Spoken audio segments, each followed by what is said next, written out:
Oh, Hanaki. Did you know that our souls are connected by fate? It's Yuno Hanaki from Production Kawaii's Hanamizuki. How are we doing this afternoon, guys? Afternoon, evening, whatever your time zone is. I hope you're having a good one. Oh, Hanaki. Also, thank you for the warm thoughts. Hopefully that helps me get through this because, boy, my fingers are so cold. I think I have really bad circulation in my hands. I am notorious for having very cold hands. My hands are small, but they get so cold so easily. But I'm doing my best. I'll probably just be like rubbing them together a lot to try and keep warm here. I'm sorry, my little Tamagotchi, you're all so cold too. You guys are meant to be like balls of fire. You would think that you would be a little bit... It is what it is. But yes, oh, Hanaki! So today... Oh boy, OBS just said that it disconnected and then reconnected. Is one of those days, huh? Even OBS is like, girl, it's too cold. Why are you streaming? Okay, so... Today, we are doing... miscellaneous tier lists, I guess? I didn't really think about which tier lists I wanted to do. I figured we could just kind of try to come up with topics together, and then I can try and see if there's an existing tier list for it already. But I do have another tab. You can't see my tabs because of how I'm showing my screen here, but I do have a blank tier list that we can use as well. And I've added the Kawaii girls. Here they are. So I got everyone's key visuals, and I made little circles so that I can sort them into miscellaneous categories and tiers. So we'll be able to sort them. I can like easily rename the like categories of these. Like I can change them to whatever. The one I have here is the one that was Reina Senpai's request, which is the baby girl tier list. So we've got different categories of baby girl. And we can figure out where everybody fits. So that could be the first one if we want. Or we could go and do a more generic one. Like we could do like a food tier list. We could do like Disney movies. We could do whatever. So I don't know. I'm kind of just like chilling. We'll mess around with the tiers. And as was implied in my tweet. Oh, speaking of which, I forgot to retweet it to say that I'm going live. That's my bad. Hold on. I love my lack of brain cells. When will I remember? I'm so bad at remembering.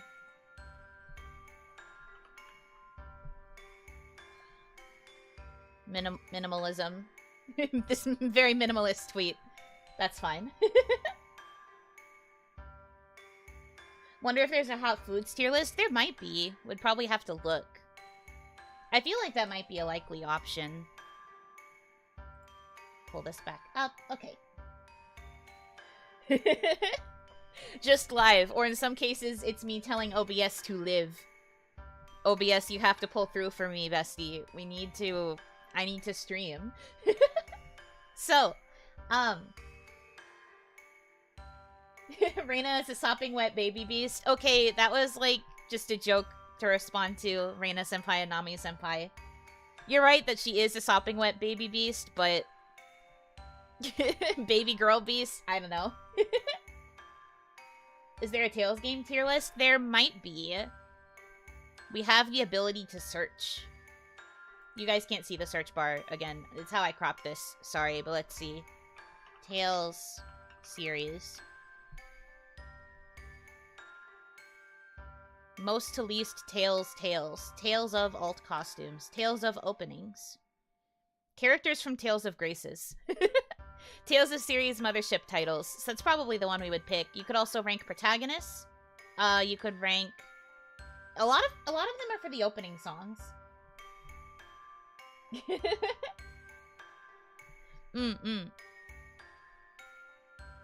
So we have options. We could do Tails tiers. Yes. OMG Dragon Tails. Yeah, that also is a thing, huh?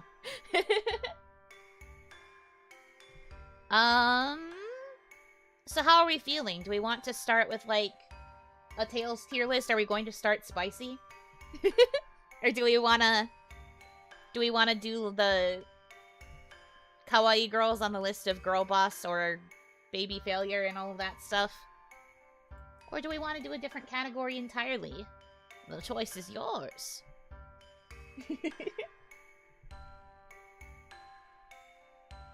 I'm in a weird headspace today, I think. I didn't tweet about it, but unfortunately, I once again did not sleep very well, so this is day 2 of basically no sleep. Yippee! Let's go! Let's go! Which animals can you defeat tier list? Start with Kawaii. Kawaii first. Tails sounds strong to start with. It looks like most people want to do the Kawaii tier list first, so we will do the Kawaii one, and then I will, we'll start looking in, like, the other categories. Plus, I do already have this set up, so it might be easier to just start here. Okay. So, I will go down the categories from top to bottom, just so you guys understand kind of, like, what they mean, and we can start working on sorting these. But, of course, we have Baby Girl, which is what Reina-senpai wants to be sorted as. So Baby Girl is, like, you know, she's your baby girl. She's very, like, cute and sweet. You care about her very, very much. She's... I don't want to say, like, baby-coded, but, like, the idea is supposed to be that she's just, like, she's cute, she's doing her best, you adore her, she's your baby girl. Then we have Baby Failure. So not only are you, like, baby and, like, a little bit, like, clumsy and, like, small and cute, but then we have, Failure, which means... You fail, but you're kind of cute about it. You're just like, oops, teehee, I tripped. Aha, I spilled all of the soda. Haha, oops. Something like that. Then we have Girl Failure, which is... She's trying to be a girl boss, but she's not good at it. She fails in the execution of being a girl boss. Something like that. And then we have Fail Boss, which is... Tends to lean more... Like, she is a boss, but she's not a very good boss. And then, you know, Girl Boss. I think we all know what a Girl Boss is. And then we also have Boss Baby. They are baby, but they are in charge. Like, instinctively, right? Instinctively, I want to put her here, but I know that she would get mad at me. My first thought is I just want to leave her in Boss Baby, because I think that would be funny. But I can't do that to her. That's my senpai. I can't do that, so I won't. But just know that I thought it. Hi, Ron-chan! Ron-chan, if you had to sort yourself into one of these categories, which one do you think you would be?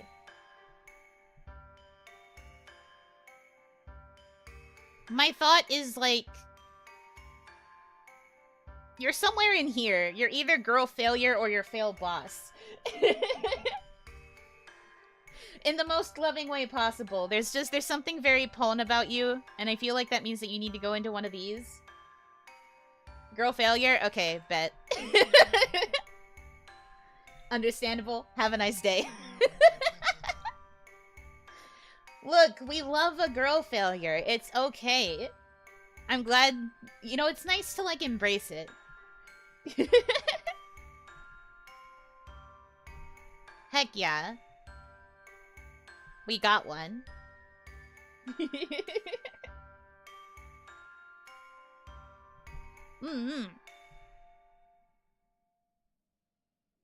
It's okay to not be okay. So true.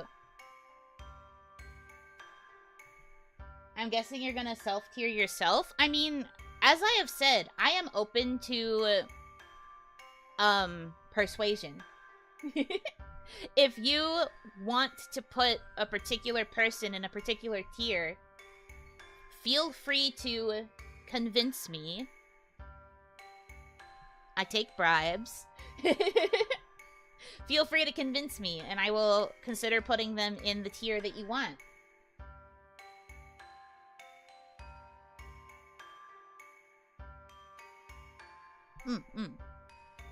But we'll still, like, talk it out in the meantime. Let's see. Boss baby? Are you saying I'm boss baby? Is it because I'm small? I don't know if I agree with that. Boss baby. Small but large and in charge.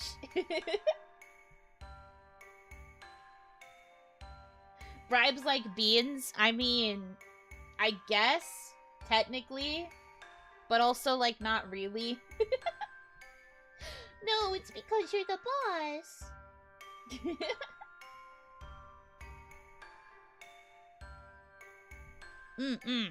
Okay, so I think I want to put Lua-senpai in Girl Boss. To me, Lua-senpai gives very Girl Boss, but I feel like could also potentially be Baby Girl. She's like a mix of them.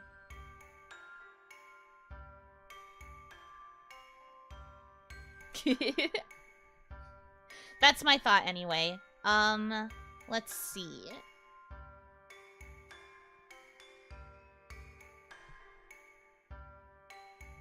What up? We are deciding, which kawaii girl goes into which of these tiers. She's more of a fail boss, but leaning towards girl boss. Yeah, I feel like she would have to be in between these. She's like, very much a mix. But I want to lean girl boss. I just think Lua-senpai is really cool. To me, she's more cool than she is fail, I suppose. But I do think it's cute that she sometimes has those moments of being a little clumsy. So, I do agree that that's part of the charm. But I think I'm personally leaning girl boss, so girl boss it is. Let's see.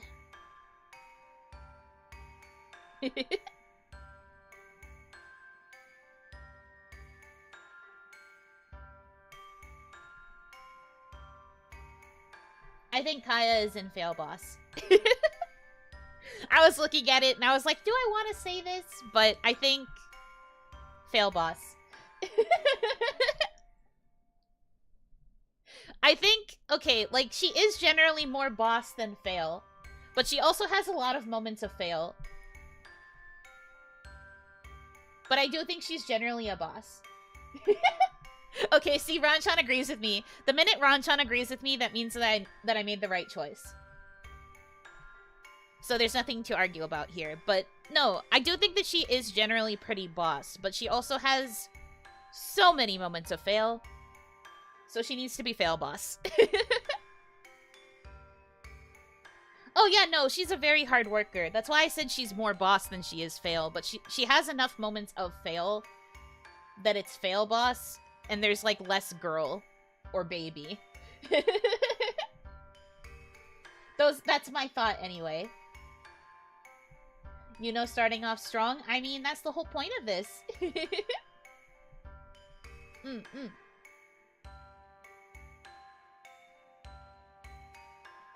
When you fail to time zone convert so many times, you end up in fail boss. Yeah. Yeah. This among some other, like, silly things that she does behind the scenes. She's fail boss. Okay. Let's see.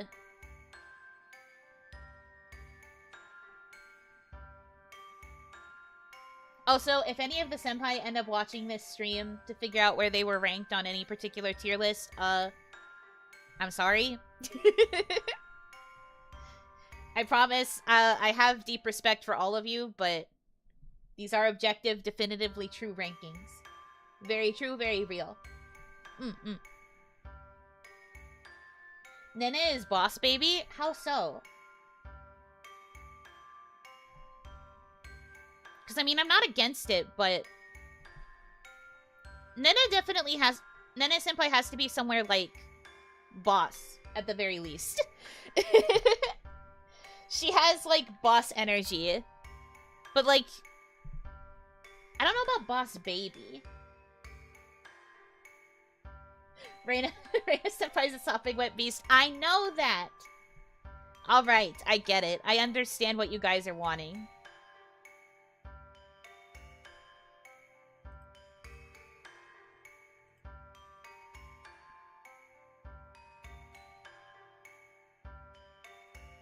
Aw, dang it, it's doing it again. Hold on. Yellow, right? Okay. And then... Oh, I know, it should be red.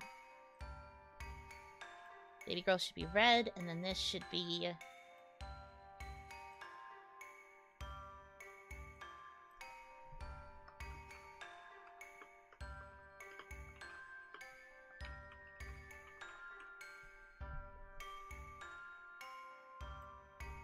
Are you happy now?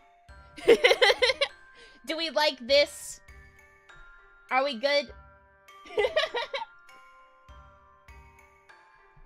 Sopping wet beast should be blue to represent her tears. Well, I figured pink because Reina Senpai is pink. Okay. You really want it to be blue? I can make it blue. This blue.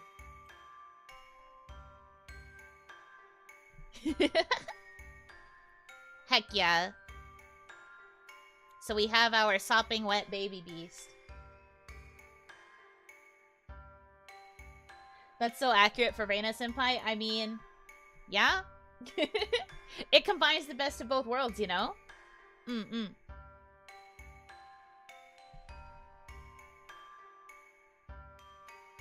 Okay. Only a few girls left. We are allowed to repeat categories. So, for the record, if you think that there are other girls that fit particular categories, feel free to bring it up.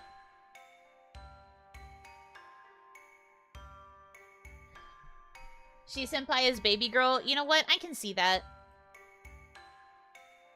I think I can agree with that. Although I also wonder about baby failure. Sometimes she's just a little bit extremely pon, so my thought is maybe baby failure. But she's also very cute, so baby girl also fits.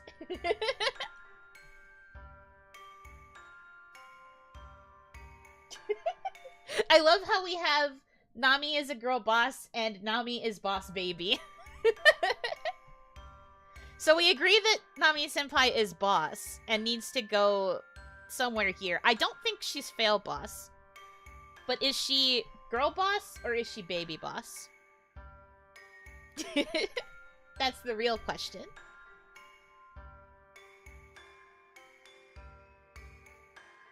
Oh, welcome. Hi, Kaya. Hi, Raiders.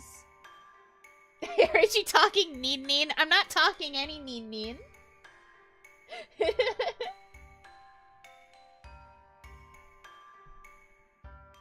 Okay, so Ranchan says girl boss. Other people are saying boss baby. But yeah, thank you for the raid. Hello, Dangogumi. I hope you guys had fun at the Kaya Matsuri. Make sure you stream change. It was so good. I caught, like, the tail end of the premiere, but then I was there for, like, the first half-ish of karaoke before I started prepping.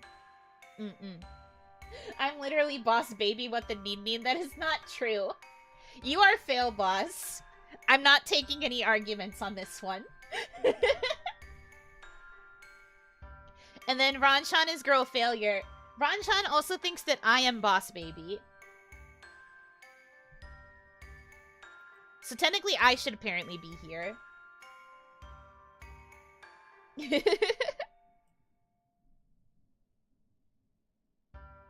Yeah, see? 100% fail boss. But you do lean more boss than fail. I just think that more often than not, your secondary characteristic is failure.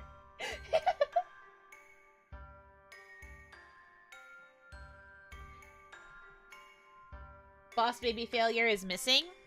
That's what fail boss is.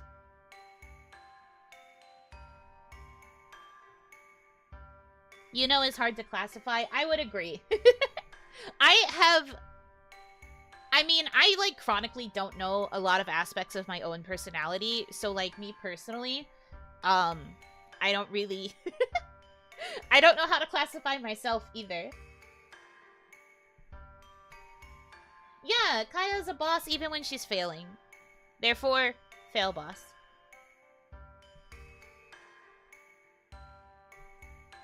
I personally think that Nami-senpai leans more girl boss, so I will put her with Lua-senpai in girl boss, but she's also an honorary boss baby. She's like somewhere in the middle here, but she leans more girl boss. I feel like you go through multiple of these each stream. Add a special tier for yourself. What would the tier be called? Just Yuno?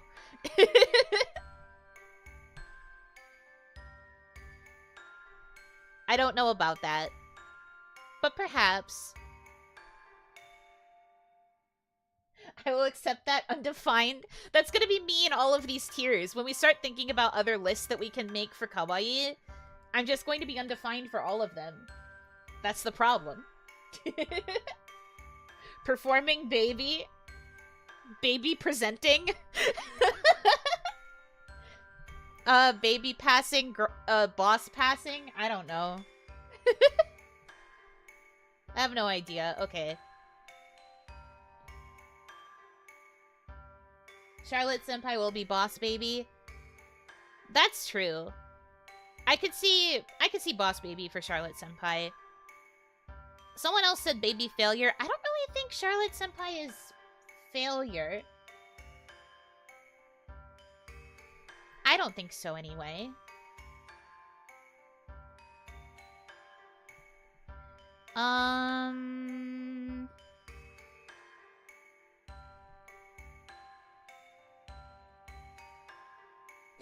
Charlotte-senpai is boss baby, nothing else is acceptable. That's true. I think if I, like... You know, the whole point of this is that we have to kind of force people into the categories. I do think Charlotte-senpai is boss baby. But she also has moments of baby failure, but we can all agree that one of the predominant traits is baby. Or maybe it's like the secondary characteristic that's like that sticks out for sure, but you know, baby coded. But that's okay. We love Charlotte-senpai anyway. Alright, so all that's left is me and Isla-senpai. We can still go with adding the... Oh, no, that's not what I wanted. Go back, please. I want to hit this. Let's see. Add a row above.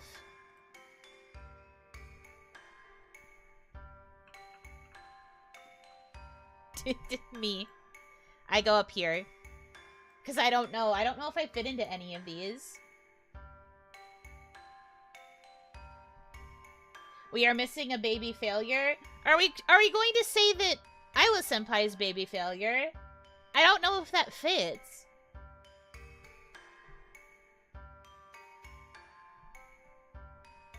I don't know if that would really work either. Biased tier. I can put Yuno at the bottom if you want. Yeah, I don't think Isla-senpai fits baby failure. I think...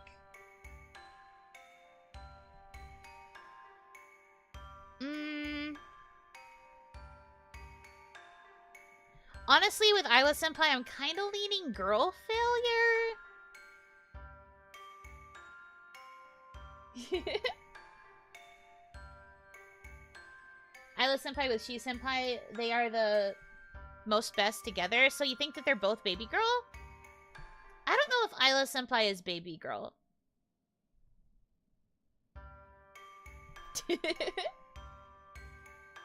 It's not... She doesn't give baby girl to me. I think if I was going to give her something, it would be girl failure. She and Ron-chan, in my mind, have the same kind of level of, like, coolness to dorkiness scale. They have, like, a similar... I guess it's kind of like a Gap Moe. Mm-mm.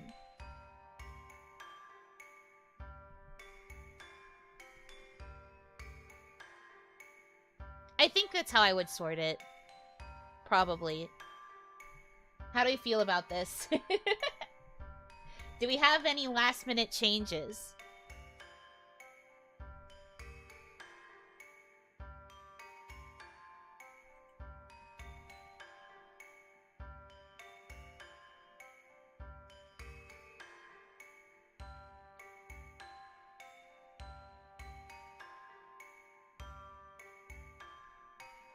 Looks solid, good list. I think it's about as good as it gets. Heck yeah.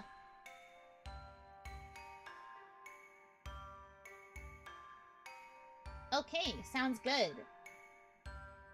Can you bring the Kawaii girls to the next tier list? For what? We would have to figure out what we're going to be having them tier in first.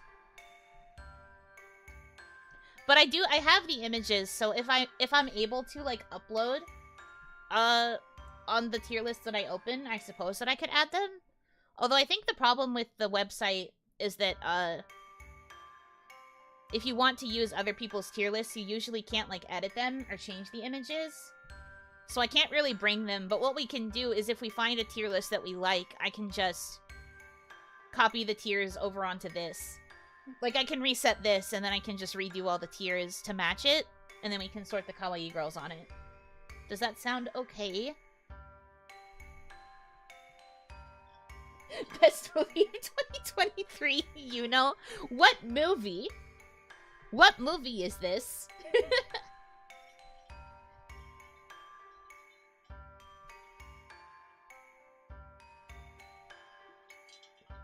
Just adding the Kawaii girls to every tier list? Well, like I said, I don't think I can actually edit any of them. Like, for example...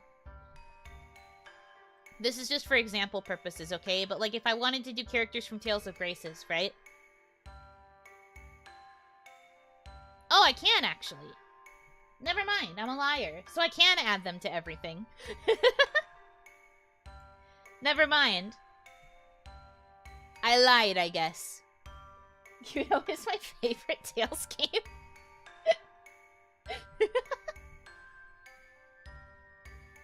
A multi-part ongoing series set in the production Kawaii universe. The PKCU, the production Kawaii cinematic universe?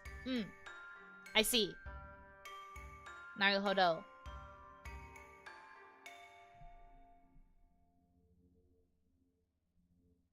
Naruhodo.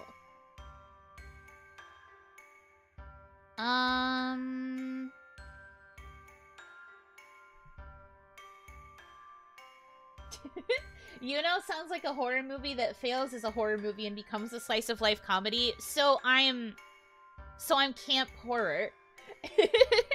So I'm the kind of, like, parody horror movie where, like, it's supposed to be scary, but it's so obviously not scary because it makes fun of itself at the same time. Interesting analysis. I don't think I would have ever put that for myself. Why are you guys agreeing? What about me says that I belong in a horror movie? This is silly. This is absurd, even.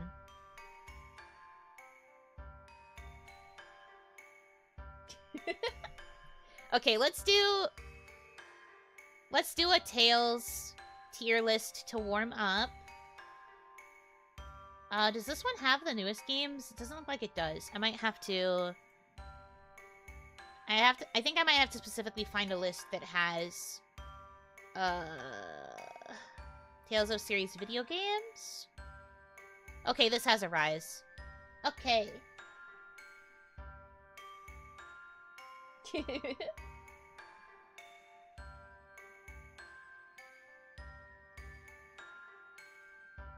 Is there a zodiac sign or blood type tier list? Try to guess some random things about kawaii girls. Okay, the problem with that is I don't know my own blood type, so I wouldn't even be able to sort myself properly.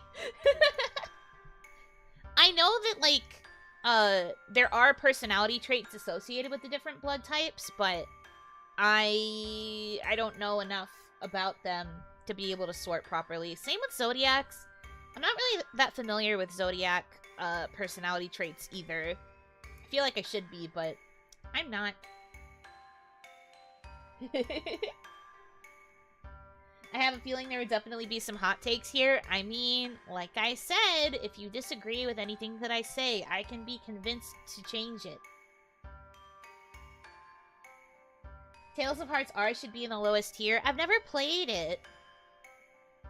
So speaking of, there should be a tier that's below here.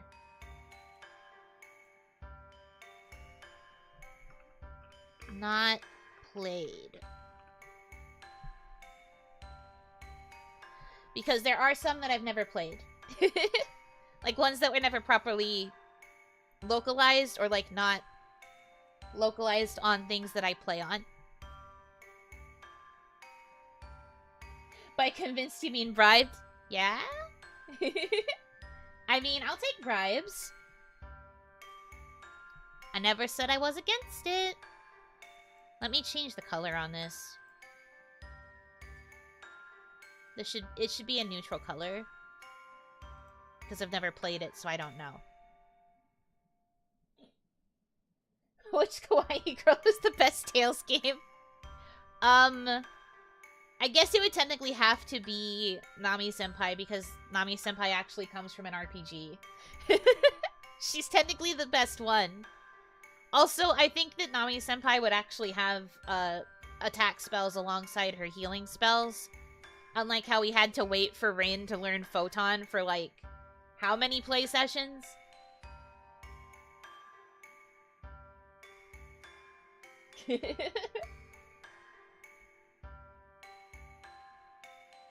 Not played, not played, not played. Look, it's not that bad. I do know enough about like, several of these that I can rank them. But anyways, I guess I'll just go in order.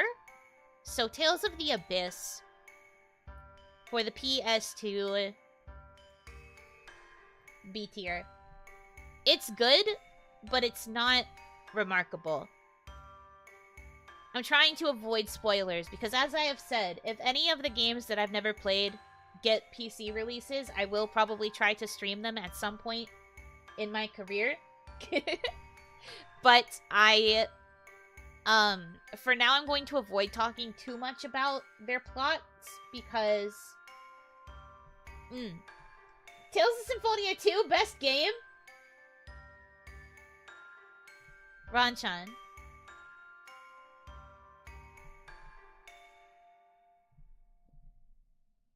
Ranchan, my beloved wife. I can't believe that you would just come here and say such things to me. What? There's no way.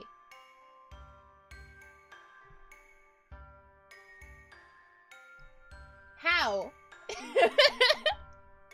Like, you're allowed to have your own opinion, trust me. But, like, how? Explain to me why. How did you like it so much? Did not know Ron played Tales. I mean, Ranchan plays the most games out of everyone in Hanamizuki. So to that end, I'm not that surprised that she's probably experienced it. But why? Symphonia 2?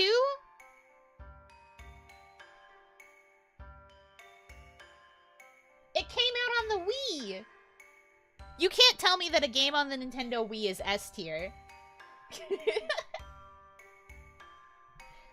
We must fight against this tyranny. I want to know what the thought process is. I want to know how this opinion came about. If you are trolling, that's also fine. I definitely fell for it hook, line, and sinker, but... Explain.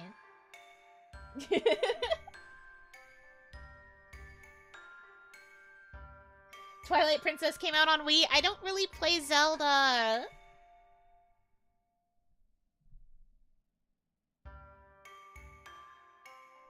S tier Midna.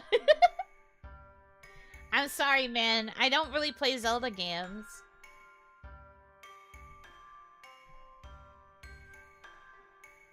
There were some good games on the Wii, though. Don't get me wrong. But the way that Like, specifically, I feel like JRPGs on the Wii were not very good. Maybe Zelda was the exception because Zelda is a Nintendo property. Like, maybe that's why. Considering Tails is not Nintendo, I wonder if it just wasn't optimized very well for the Wii.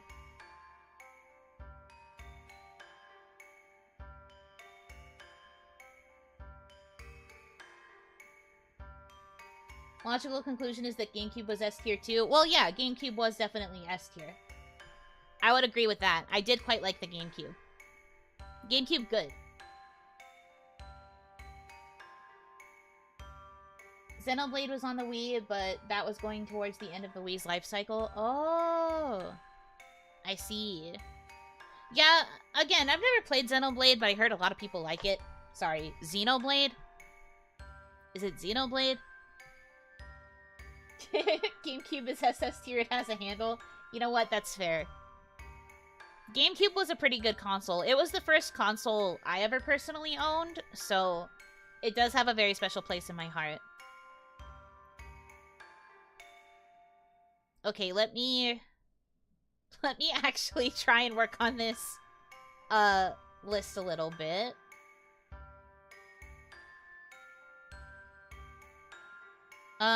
So Tales of Arise, I've played a little bit of it, but I haven't really gotten very far.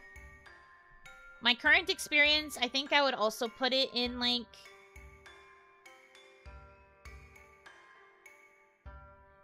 Based on what I've experienced so far, it would technically be C because it's the most neutral spot. But I will put it in not played because I haven't gotten past the prologue.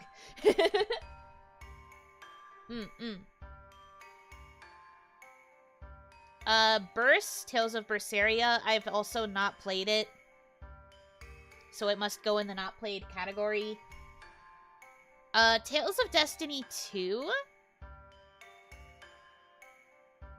C tier.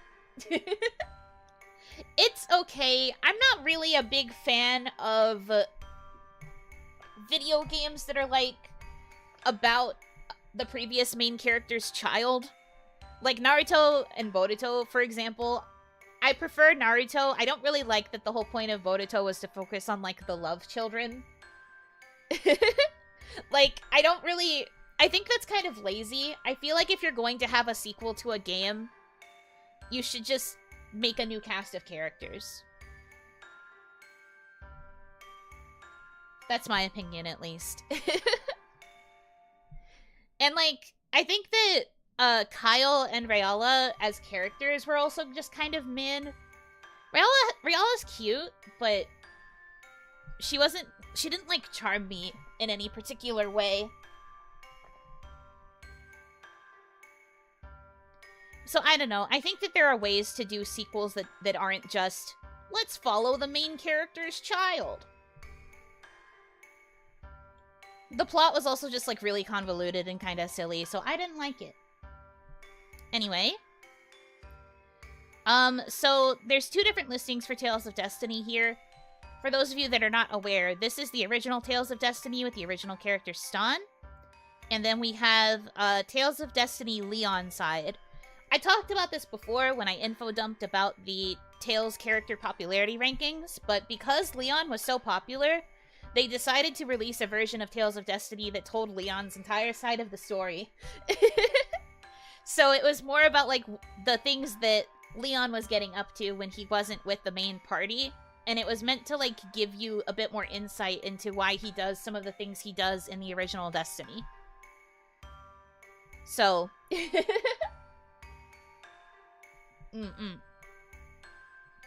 Does the MC's child plot make you feel old? No, that's not the issue. I just think that if you're going to tell another story in the same universe, we should pull away from a main character's child, because usually the whole point of having the MC's child there is because... Like, it's because they, act similar to the original main character. Like, Kyle basically acts exactly like Stan. So, like, to me, that feels like very lazy writing. The only difference is that, like, part of Kyle's characterization is that he doesn't like his dad, even though they act almost exactly the same. And it's very silly. Anyway, original Tales of Destiny, B, Leon's side, B, but higher than the original Destiny, because I do really like Leon. To retell the same stories with a new coat of paint. Yeah, exactly. They're just looking for ways to have a similar main character. And they're like, so let's have it be the child. Oh, you thought I said Kaya? No, I'm saying Kyle. I'm sorry. I'll try to enunciate it more clearly if I talk about Destiny 2 some more. Kyle and Kyle's dad. Exactly! That's how it felt to me.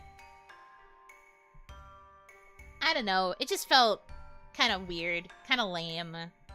But it's fine. It's not a bad game. It's just... it's very mid. I wasn't convinced by them, like, as characters. Okay.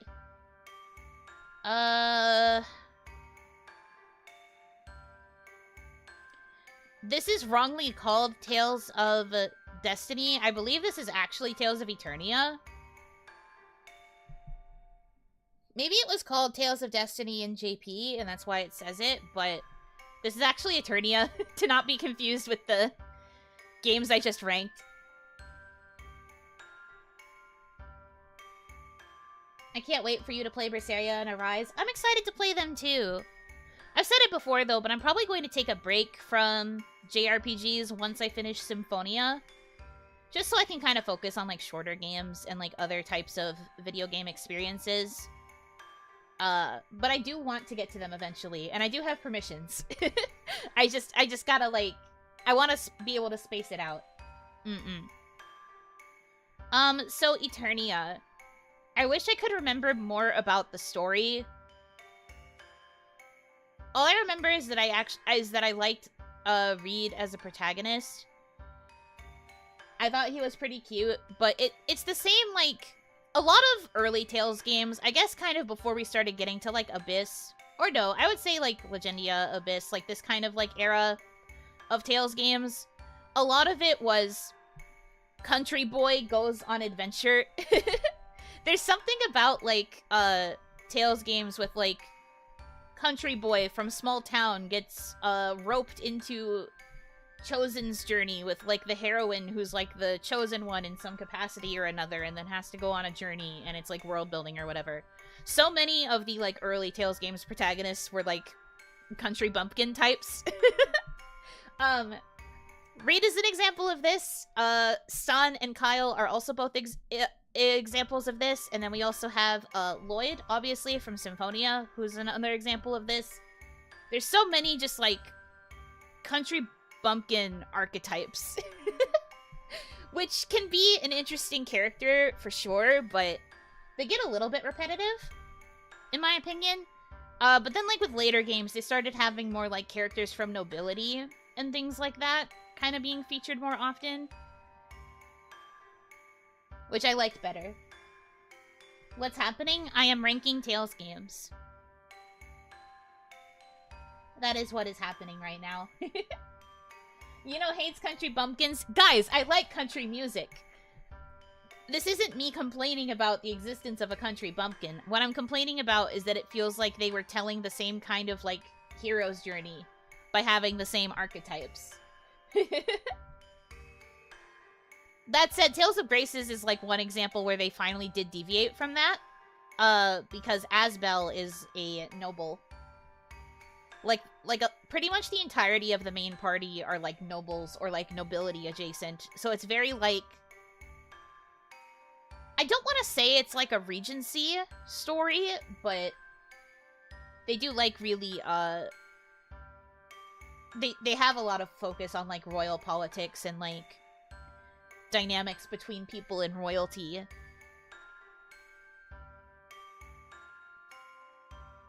I would say also B tier. Although it would probably be higher than Destiny, in my opinion. But not higher than Abyss. Graces was okay. I really liked Sophie. I thought that Sophie was a really, like, refreshing take on, like, the heroine, because Asbel and Sophie don't have like a romance. I like the games where they don't like force the hero and the heroine to get together. I thought that was kind of nice. But I actually really liked Sophie as a heroine. She has like memory loss for a lot of the game, and so a lot of it is Asbel trying to help Sophie out. And she's like young, so she also has that like, I think she's one of the younger heroines in one of these games. I thought the dynamic was really good.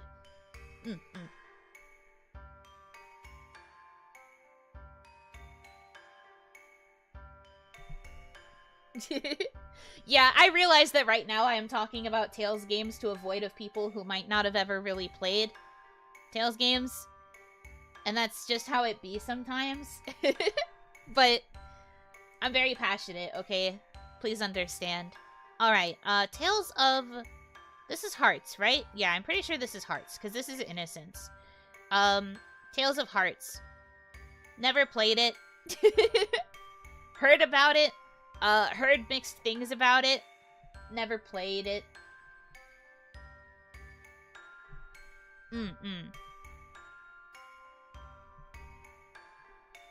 Would like to try and maybe play it someday, but it's on the cursed Vita.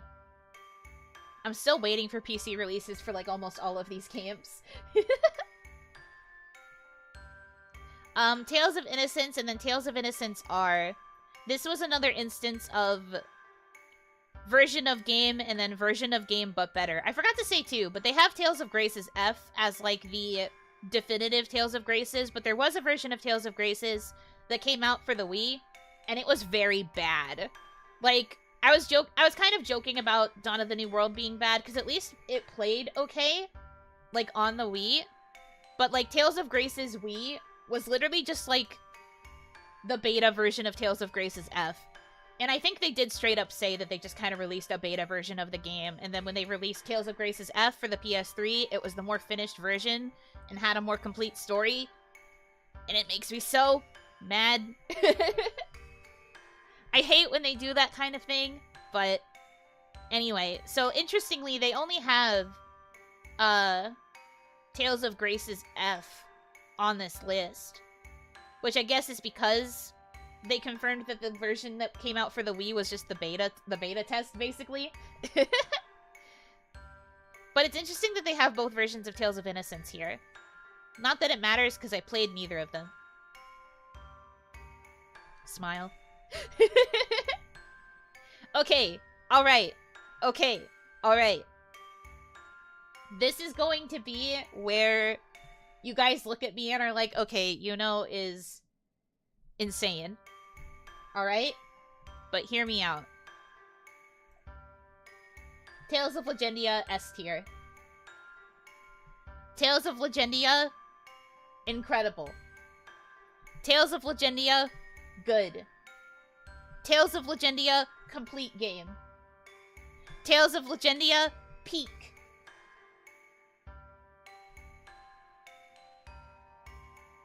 The music. The atmosphere. The fact that you had, like, one key town that you had to go to at all times, and then everything else was just going out to the dungeons. The fact that the characters were so compelling. The true experience of a found family. All of the characters were so good. Some of the characterization was a little bit silly. I didn't really like that. I can complain about that if Legendia ever gets a PC port, please. Bandai Namco, I am begging, I am on my knees. Please give it a PC port, please, please, please, please, please. But characters, very, very good. Character dynamics between each other, very, very good. Fun bunch, very, very good. They actually named themselves as a group, which is very cute. Our main character, stoic and a bit closed off at first, but then he slowly warms up to everybody in the party, not just the girls. Warms up to everybody. Goes from being the very, like, closed-off protagonist who's, like, kind of brooding, wants to do things by himself, to actually trusting other people and relying on other people. Really good dynamic. So good. Incredible, even. The only reason that people don't rank Legendia as highly as they do other Tales games is because Tales of Legendia is the one departure from the usual Tales formula.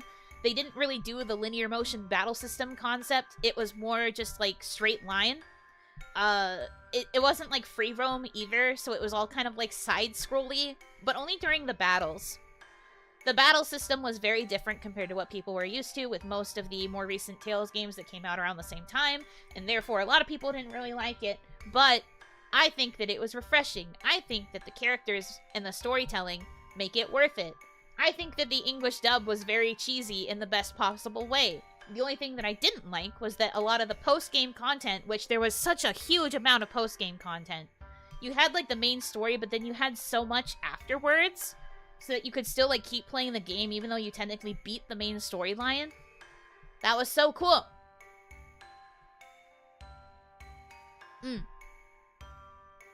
Anyway, Tales of Legendia S.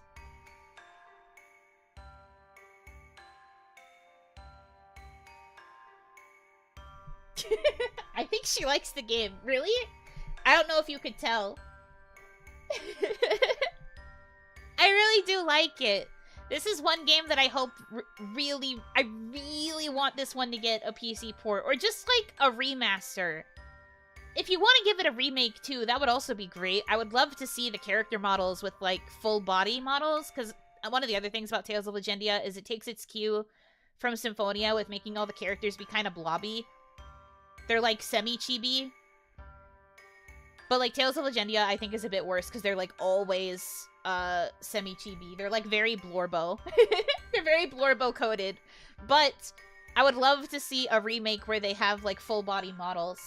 I would also love to see a remaster if they decided that they didn't really want to like do a full remake. I would love to just see the game remastered with like better graphics and stuff. That would also be fine. Listen, Legendia is so good. I used to get clowned on in my friend group because I had a group of friends that I met through the Tales games. I used to get clowned on so hard because I loved Legendia so much.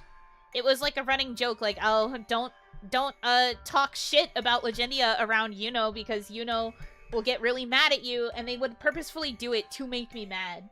But like, I really love Legendia. It needs more attention. It's so good.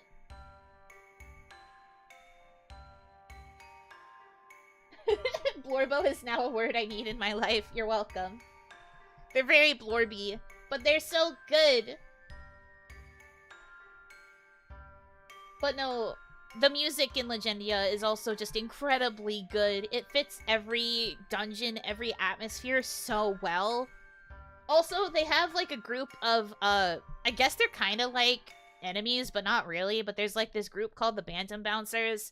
And they have, like, a theme song that they sing every time they appear. And there's, like, a slightly different version depending on which part of the story you're playing. And they change up the lyrics a bit. And it's so funny every time. Usually you would think that kind of gimmick is annoying. But trust me, it's not. It's actually one of the best parts of the game. You get so excited to see the Bantam Bouncers. I love them. But, like, honestly, truly, I'm, like, close to tears because of how much I love Legendia. Listen! It's so good. Sounds like Team Rocket? Yes, but they have a theme song instead of a motto. Which, like, I guess Team Rocket does technically have a couple of songs, like, in, Pokemon media, but... Listen. But I really love Legendia. Please, if you have a PS2, please try to get Legendia if you can. It's so... It's worth it. I really hope that it gets a version that gets ported to, like, some sort of modern console. Ideally PC, so that I can stream it. And then I would probably... That would be my first actual endurance stream. I'm telling you right now, I'm manifesting this. You can clip this if you want to keep it for future reference, so you can, like, laugh at me if it ever happens. But if they ever confirm in any capacity that Tales of Legendia is getting a port to the PC, whether it's a remaster or a remake or whatever, I will endurance stream. I will stream for the entire week to play the game. I will not stop. I will not even stop to sleep. I will do it. I promise you. I am an Oni of my word. I will do it. Okay, I need to stop talking about Legendia before I legitimately cry, but I do love it a lot. Okay. Well. Let's get pumped up again here. Tales of Fantasia. I think it deserves a spot in A tier, mostly because of the fact that it's like the OG Tales game. I do have a soft spot for the cast as well. The cast is kind of small, but they're very cute. I really like the dynamics between Cress and Mint, the hero and the heroine. One of the things about Tales of Fantasia is that it is actually a sequel, despite being the first Tales game to come out. It is actually the sequel to Tales of Symphonia. So believe it or not, Tales of Symphonia, and thus Tales of Symphonia 2, are prequels to the first Tales game that was ever released. So, take that how you will. The timeline for Tales games is very kind of crazy silly. I'd love Fantasia more if it wasn't stuck in the GBA version. Yeah, because it was, you know, a Game Boy Advance game, I feel like it's a little bit less intuitive compared to more, the more modern Tales games, for sure. But, like, I think it's really good still. I think that Tales of Fantasia has a good story. Also, this is one of the ones that has an anime. If we want to talk about Tales series that have anime, Fantasia has an OVA. Tales of the Abyss has a, I think, 24 episode anime. Tales of Eternia has a couple OVAs. Tales of Vesperia has a prequel movie. Tales of Symphonia has an OVA. Tales of Symphonia 2 does not, thank goodness. Tales of Zestiria also has an anime. So if you're ever wanting to get into a Tales series, but you don't know if you want to play the games just yet, watch the anime. The anime are like abridged versions of the game stories. Although I hear the Zestiria anime was not very good. It was not very faithful to the games. But, like, it depends on how you feel. Like, if you're more loyal to the game and, like, wanting it to be faithful to the game, then you probably wouldn't like the anime. But I hear the anime technically, like, fixes a lot of the problems that people had with Zestiria. But I can't say for sure because I've never played Zestiria, so I don't know what needs fixing. That said, up it goes into not played. But yeah, there's, like, other, ways to get into Tales if you don't necessarily want to, like, shell out for a game, or to get an old console to play an old game. Okay. Tales of the World Radiant Mythology. I've mentioned this before, but in terms of, like, Tales series spin-offs, A tier. The whole point of Radiant Mythology, at least the first one, is that, like, you make your own character, and you get to participate, like, in the adventures. Tales of the World Radiant Mythology is a crossover of all of the Mothership Tales titles. So, the plotline, at least for the first one, is that you are you're, like, the chosen one in this story. You were, like, born from the World Tree or something. I can't entirely remember it, but you get enlisted into this guild called Ad Libitum, and the guild has all of the, like, mainline, well, not all, but, like, a good majority of the, like, Mothership Tales characters in it. And you can interact with them, you can, like, form friendships with them, you can recruit them to, like, join your battle party, and you can go out into dungeons and, like, battle alongside them. I like the story a lot. I think Kanono, who is the heroine in all of the Radiant Mythology games, because there are 2 more after the first one, but the first one was the only one that got localized. Kanono is really cute. Very good heroine. Pink hair best. She's very baby. I'm kind of sad that the other Radiant Mythologies didn't come out in English, because they had interesting premises to them. In, like, I think in all 3, you still technically are part of the Ad Libitum Guild, but it's just, like, they're, like, alternate universes. Kind of. I guess is the best way to put it. And then, like, the later Radiant Mythology games have more characters, like, from the, like, other games that release and stuff. They're very good. Okay. Tales of Rebirth.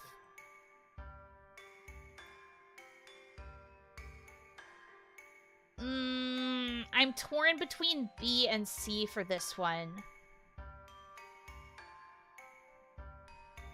I can have a whole squad of Demon Fang users. You can, actually. At least in Radiant Mythology 1, you can have, like, Luke, Lloyd, and I think Kratos is also in this game, and they all use Demon Fang, so... You could, and you can also have your character be a swordsman, which means you also get Demon Fang. So yes, technically, you could make it so that you have 4 people in the party that use Demon Fang. Anyway, I think Rebirth is B or C. For me, I'm leaning C, just because I honestly don't remember that much about it. Vague, by all accounts, is technically a very legendary protagonist. One of the most common Tales memes comes from Rebirth. Well, Legendia has a similar meme. I think these two are pretty similar, which makes sense because they were both, like, PS2 era. But, Rebirth didn't really stick out to me as a story, but it was another example of, like, a more, like, nobility. I would say this game is arguably more Regency than Tales of Grace is. Because Vague is, like, a knight for the princess character, I believe. And then, in Tales of Grace is Asbel is, like, the heir to the throne. So he's, like, a prince. But anyway, Rebirth was okay. Vague as a character, I didn't really...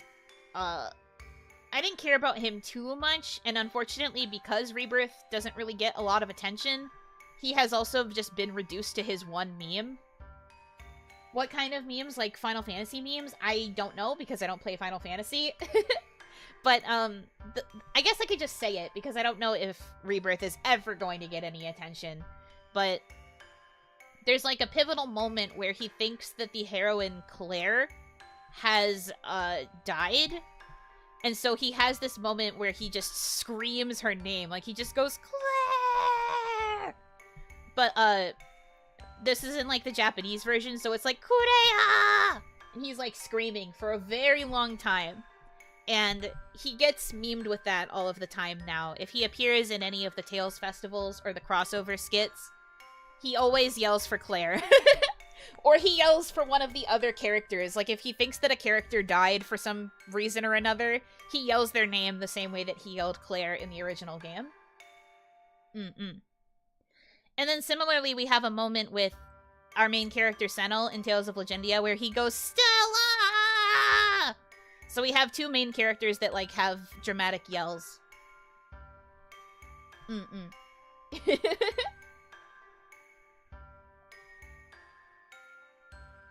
And unfortunately, that's kind of the only thing I really remember about Rebirth now, too, because I feel like the story was very forgettable.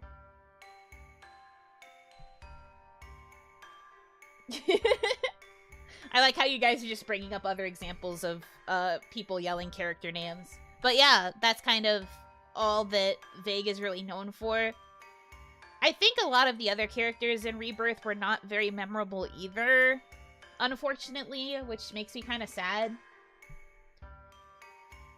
But yeah, this one's very, like, Regency themed. If you like Regency stories, you would probably enjoy Rebirth. I don't think it was ever actually localized in English. But in the old days, there were dedicated Tales fans who would, like, release, translations of the Tales games. The ones that were not localized.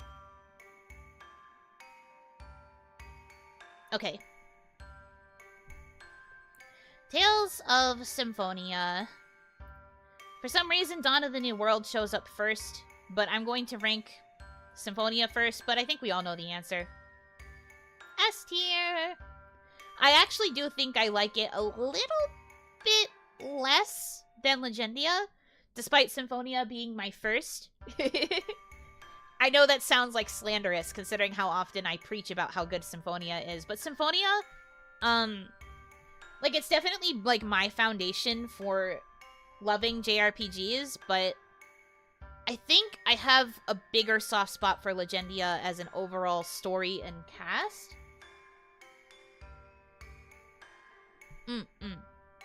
But I think Tales of Symphonia, I've talked about this a little bit, but it's very much like the standard JRPG journey until it's not. Like, it ends up not being like that eventually, but we're not there yet. And again, I'm trying to avoid talking about spoilers as much as I can. I do think that it's really good, but I think I like Legendia a little bit more. Also, Scathing Take, thank you for joining the Oni Lights. Thank you. But yeah, I do really like Symphonia, which is why it's still in S tier, but I wouldn't do it like this. I think that Legendia kind of won me over in terms of, like, character development for all of the characters. We talked about this with Symphonia too, but once we get to, like, the second half of the game, I feel like half of the cast stops getting attention, or, like, they stop getting good attention. And it feels like it becomes more about the second half of the party, which, again, it makes sense based on the context of the game. But I think that Legendia does a really good job of making sure every main character has equal importance in the story. I think that because it has better balance between all of the main characters, that I like Legendia more for this reason. Because I really like character-driven stories. And I think it's better that you have, like, a cast that's so well-rounded that you get to experience, like, all the aspects of them. Symphonia is a bit ham-fisted with foreshadowing. I would agree with that. That's why I say that it's the more the, like, typical JRPG type of journey. Because it's very, like, in-your-face about a lot of the plot points, for better or for worse. You can catch on pretty easily with Symphonia. That's why I think it's a really good way to get started with Tales as well. Because I think that there's not necessarily anything wrong with being that straightforward with your plot points. I personally think that the way Legendia handles its cast was better. But they are both my children. They are both still in S tier. I would leave it like this, personally. As for this creature of a game, the only game that deserves F tier.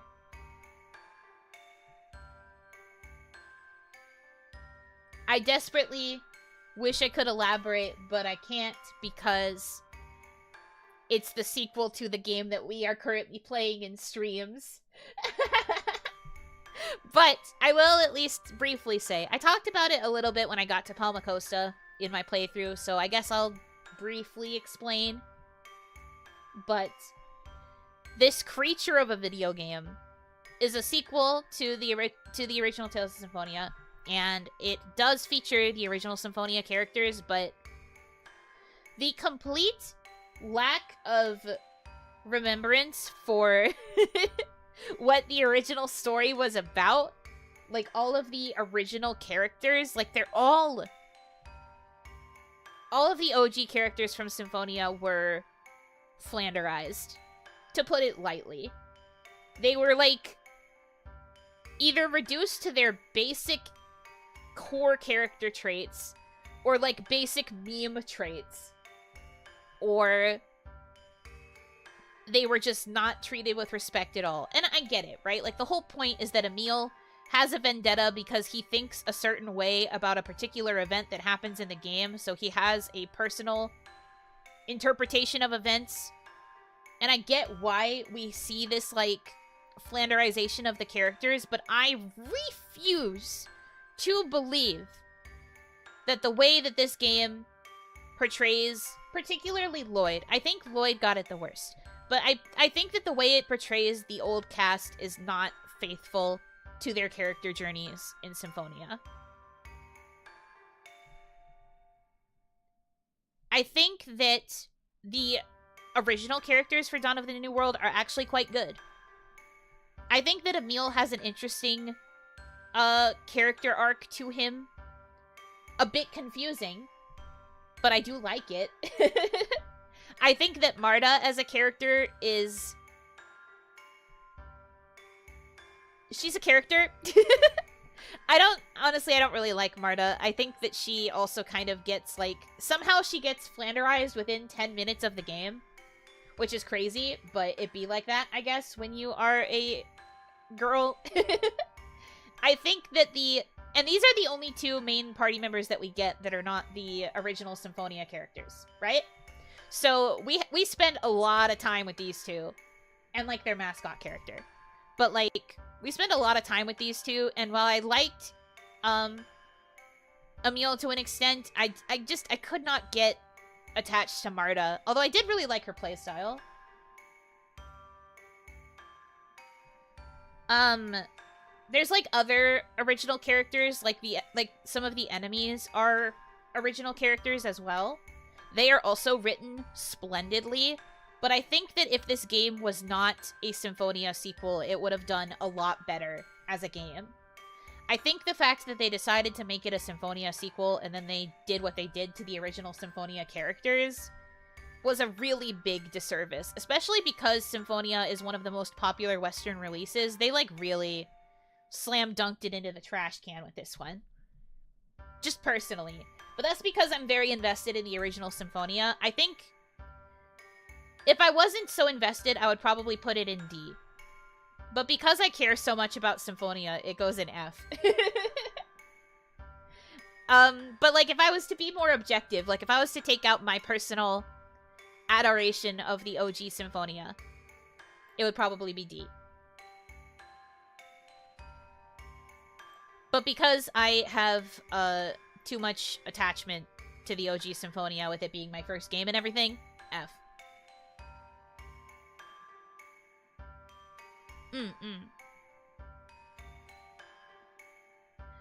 But I think that Dawn of the New World is a game that you can experience, like, once, and you're probably fine. Let the bias flow through you, put it where it belongs. Oh, yeah. You know I did. So I have. Yes. But no, I will play through it for you guys if it ever gets a PC port. It did get, like, a PS3 port alongside OG Symphonia. Like, they came out as a pack of 2 games, I believe, for the PS3. It's either PS3 or PS4. I don't remember. So technically it has gotten a port at least once before. There's a chance that it could get a PC port like OG Symphonia did, but we will see. It will definitely be an experience. You will watch me cry a lot, and it won't be positive like how it is for OG Symphonia. I feel so bad. I've spent so much time on just this tier list. When am I going to do other tier lists? I need to be faster. Okay. Tales of the Tempest. Never played it. Tales of Vesperia. A tier. It goes above Fantasia. Please, put it above Fantasia. There we go. Tales of Vesperia, very, very good. I wouldn't call it S rank, personally, because I feel like how the game, handles, especially because this has the definitive edition here, I think how the game handles adding additional characters in Flynn and Patty was kind of, like, ham-fisted. I don't think that they were treated with the love that they deserved. Definitive edition of Vesperia is just OG Vesperia, but with very ham-fisted character arc stuff for Patty, and very little actual interaction from Flynn, which is kind of sad in my opinion. But I think, honestly, if you wanted the better experience, you should probably just play OG Vesperia, because it feels like a more cohesive game. The fact that they ham-fisted in, well, okay, Patty, apparently, according to the developers, Patty was always supposed to be in the original cast, but they decided to cut her at the last minute. And so in the original version of Vesperia, there's, like, a little call to her where you find her pirate hat, like, in a room somewhere. And it's, like, mysterious pirate girl, whatever. She was originally going to be part of the cast, but they cut her at the last minute, and you can really see why when you play the definitive edition, because it feels like her story is just so extra. Like, it feels like a DLC story. It doesn't feel like a real, like, cohesive part of the overarching narrative of Vesperia. Like, there's literally a part where we're, like, near the end of the game. I'm gonna try to avoid spoiling as much as I can, because Vesperia is on the list of games we can play. But, there's, like, a part near the end of the game where you're, like, doing endgame stuff, and then suddenly they're like, oh yeah, by the way, we have to take care of this thing with Patty. And I'm just like, this is such a sidetrack. This is literally a total sidetrack from where we were, like, where we needed to be. It made no sense. It just... I really didn't care for her like that. I think that her dynamic with the party is really good, but her story doesn't fit with the rest of the narrative. And then the whole reason that Flynn is there is because Flynn was very popular in the fandom. So, like, similarly to what ended up happening when they released Side Leon, they wanted more instances of Flynn joining with the party so that you could see him interact with everybody more. But that was also very, forced. Because for a lot of his appearances, he's there for, like, a singular dungeon, and then he leaves again. And so that's kind of lame. Because that kind of doesn't really... Like, he's there for the endgame stuff, kind of. And, like, you can do a lot of side quests with him once he joins for the endgame part, because he stops leaving. But, like, because of the role that Flynn plays in the main story, he can only join for, like, a dungeon or two before he has to run away again to, like, take care of his nightly duties. So, like, in my opinion, I think that Definitive Edition didn't really do a very good job of making the game feel more complete. It really just felt like a fan disc, if that makes sense. Are you guys familiar with the idea of fan discs where, like, they release as, like, they're, like, technically a new game-ish? This is mostly for Otome, but, like, it's a fan disc where it releases and it's technically, like, its own standalone game asterisk because it's really short and it's only there for, like, fan service. Like, it's literally there to give you, like, extra fodder for the characters. Like, a fan disc would be... I'm trying to think of an example, but...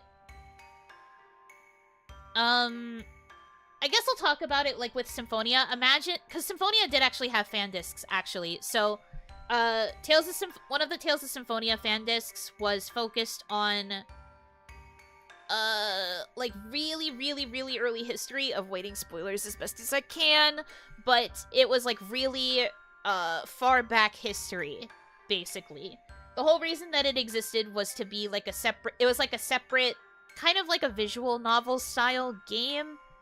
Like, you could make choices when it came to interacting with particular characters.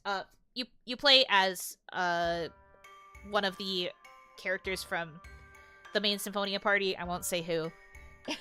But you play as him, and you make choices and, like, interact with the people in this particular, like, group. And you, like, see their perspective on certain things. That's kind of what a fan disc is, basically. But Vesperia just felt like a $60 fan disc, because the content that it added was just so extra that it didn't really feel like a cohesive game anymore. Are they, like, little segments of the story? Yes, kind of. I guess that's the best way to word it. But, like, it was called a fan disc because it wasn't big enough to be its own game. Like, it wasn't a 120-hour sequel JRPG. You know what I mean? Versus what they did with Vesperia, where they added content that was about the length of a fan disc to an already pretty long JRPG. So you just got a slightly longer JRPG with fodder. Does that make sense? I'm trying my best to explain what I'm thinking, but it's okay if it doesn't make sense.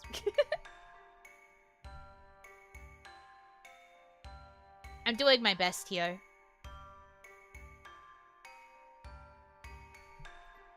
Okay.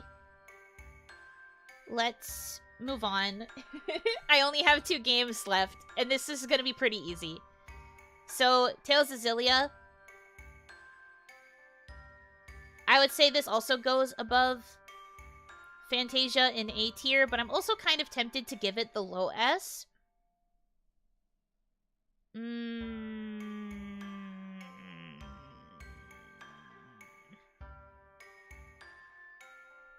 Oh, I'm torn suddenly.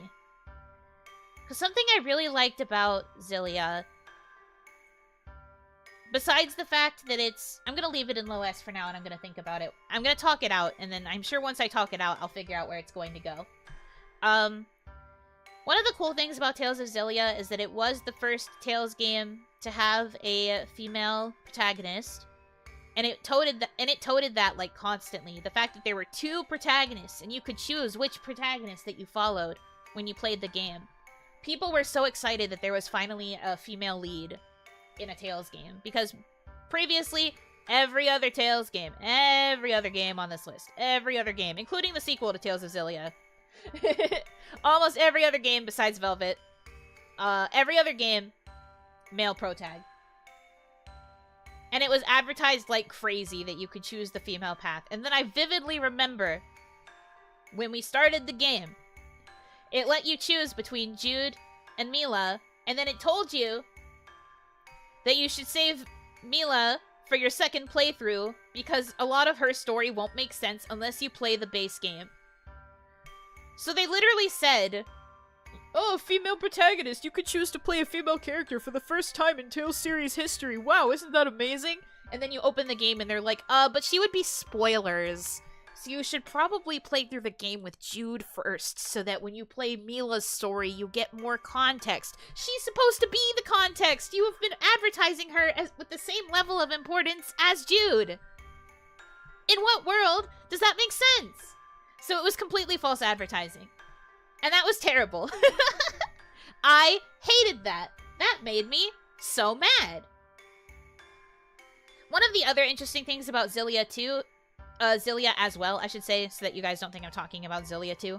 One of the interesting things about Xillia as well is that part of their marketing was that half of the characters were designed by the main Tales series character designer, Kosuke Fujishima, and then the other half of the characters were designed by one of the other main Tales artists. That would be the artist who does the art for games like Destiny and things like that, while Kosuke Fujishima is known for doing art for like Symphonia and Vesperia and Abyss and stuff like that. So they had like the 2 split artists for like half the cast. Half the cast was drawn by Fujishima, half the cast was drawn by the other artist. So that was pretty cool.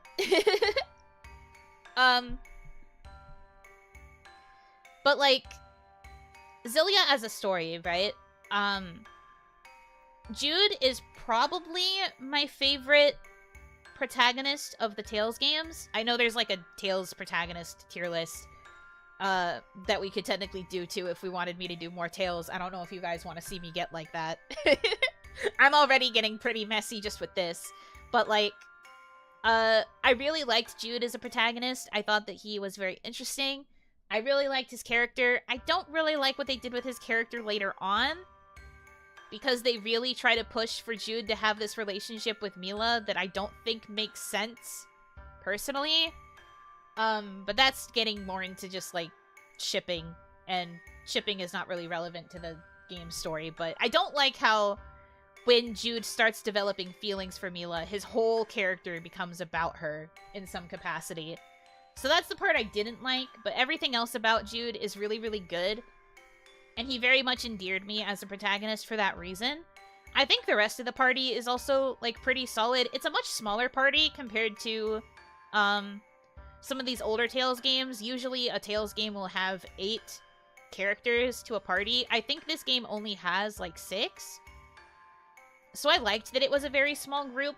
It felt like we could get closer to all of the characters in that way. So I liked Xillia because I really liked Jude. I liked the smaller cast. I liked the concept behind it quite a bit. But, I think even though I liked the characters, I think the story was also a little bit lacking. So I think it would probably be A. I think it would actually be lower than Vesperia. But I do really like Xillia, don't get me wrong. They're still good. The game also made all the characters fun to play as well. So true! They all had such fun, unique play styles that I really liked.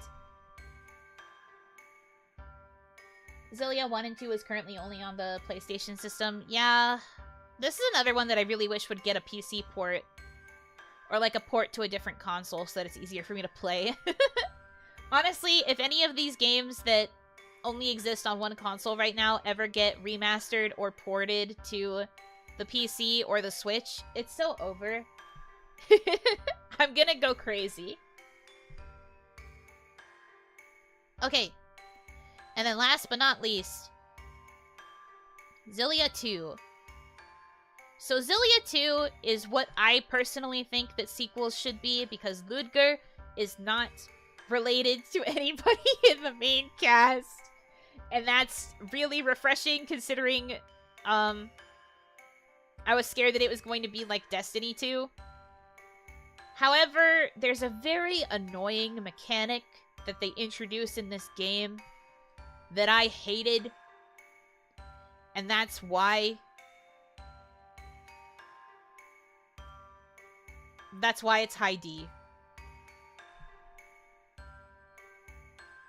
Not least but close. Okay, that's a little mean, but it's pretty low. The main reason it's this low is because of this gameplay mechanic, right? Basically, Ludger... The clock system? No. It's the debt system. Ludger gets into a huge medical debt because he gets into like this kind of accident type thing early in the beginning of the game. And then there is a giant debt of gold that is placed on him. And basically, it paywalls the story. Basically, you will reach a point when you're playing through the game, and I am very much I want to get through the story game player, so I don't really do a lot of the like side quests and stuff until I feel ready to. I like to focus on the main story as much as I can. The thing about Xillia 2 is that because of this debt system, you will reach a point when you're trying to progress the main story where it's like, you still have a lot of debt that you haven't paid off. Why don't you focus on getting your debt to this amount of gold, and then you can continue the main quest? And I'm just like, You want to say that again? You want to say that to me again? I hated that. I hated. Awful, terrible. No good. The worst, even.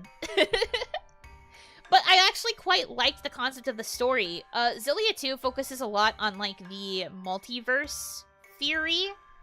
So a good portion of the stories is based on interacting with, like, alternate universe versions of the characters that, like, experience different events. There's different, like, timelines, different possibilities that you interact with the characters, and I actually thought that all of them were pretty interesting. I think that the OG Xillia characters, because they do become part of your party, I think that the OG Xillia characters are all pretty faithful to their originals. I think that they get along really well with Ludger. Ludger has, like, a relationship, discussion, or, well, not discussion. He has, like, relationship levels with, all of the OG Xillia characters, too. He can also do combo attacks with them during unison attacks. Very cute. They all get along really well with Ludger. Ludger, also, one of the things about him is that he's actually a silent protagonist. You make a lot of choices as him, but he does not talk. Like, he does not have a voice, save for, like, battle grunts in the first playthrough. In the second playthrough, he gets a voice, but in the first playthrough, he's always a silent protagonist, and I thought that was pretty neat, because it's the first time we ever had a protagonist who was completely mute.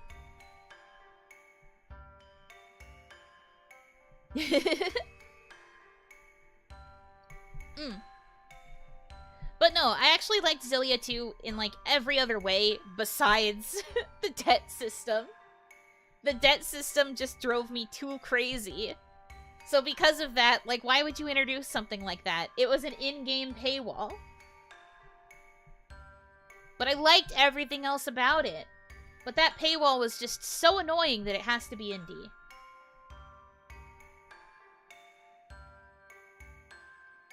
I'd give it bonus points because its name is fun to say. Oh, Xillia? It is pretty fun. I will give you that. It was a clever way to use the X. All of the Tales games have, like, unique, lettering, so that they have unique abbreviations. Like, Tales of Legendia is TOL. Tales of Symphonia is TOS. Tales of Symphonia 2 is technically abbreviated KOR because the Japanese title is Knight of Ratatosk. So we always kind of wondered how they would handle the more, like, difficult letters. Like, we always wondered what would happen with, Z and X. So the fact that we got Zilia, that's pretty cool. And Zestiria, I think, while it's a bit silly, I always call Zestiria Zesty in my head because it's so silly. But yeah. It's called Zilia because it was the 13th one. Yeah, exactly! I think calling it that is really, really clever. That was a good way to get through using the X. But yeah, this is my Tales game tier list, even though it took too dang long because I cannot stop talking. I apologize. I need a sip of water.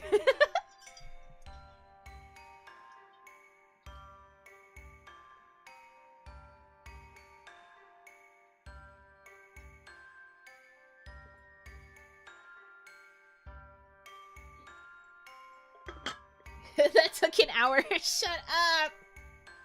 Don't bully me. But yes, this is my tier list.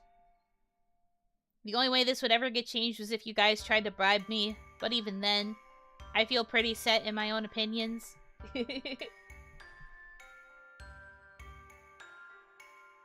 I've heard high praise for Tales of the Abyss, so B tier is interesting. It's good.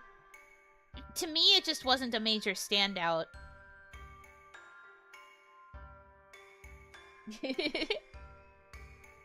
It's definitely good, though.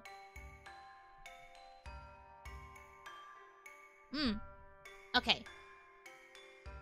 So what do we want to see next for a tier list theme? You think Abyss should be higher? I mean, I could give that to you, probably. It would be low A, at least for me, but I think putting it high B is still pretty accurate. Halo. I've never played a Halo game in my life. Love Live? Oh, true. I wonder what kind of Love Live tier lists there even are. Love Live openings and endings. Love Live characters. Love Live songs tier list. Oh no, that would be a very long tier list.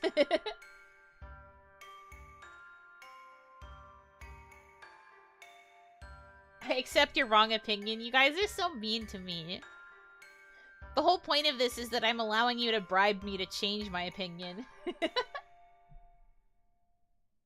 What are you doing? Go play Halo right now? Okay, stream's over. Yunotsu, I guess.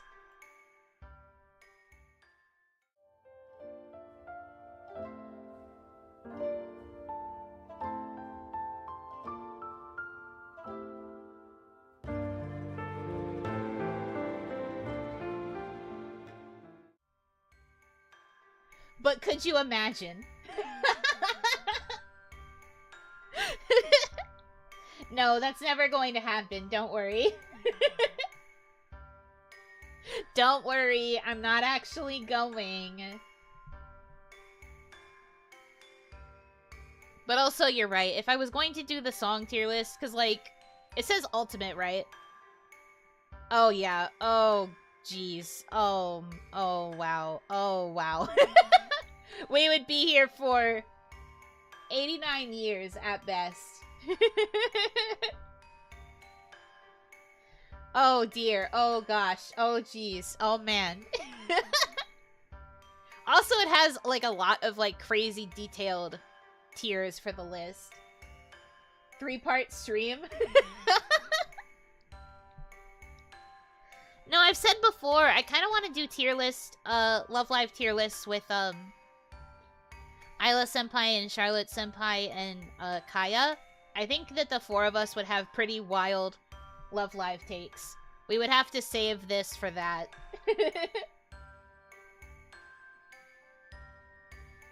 Just the girls is fine because there's too many songs. Yeah, I think we'll probably just do the girls. Pokemon Generation tier list? We can do that too.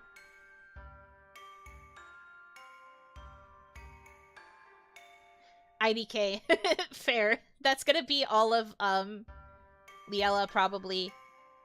Why are these duplicated? Bad tier list. Literally unusable.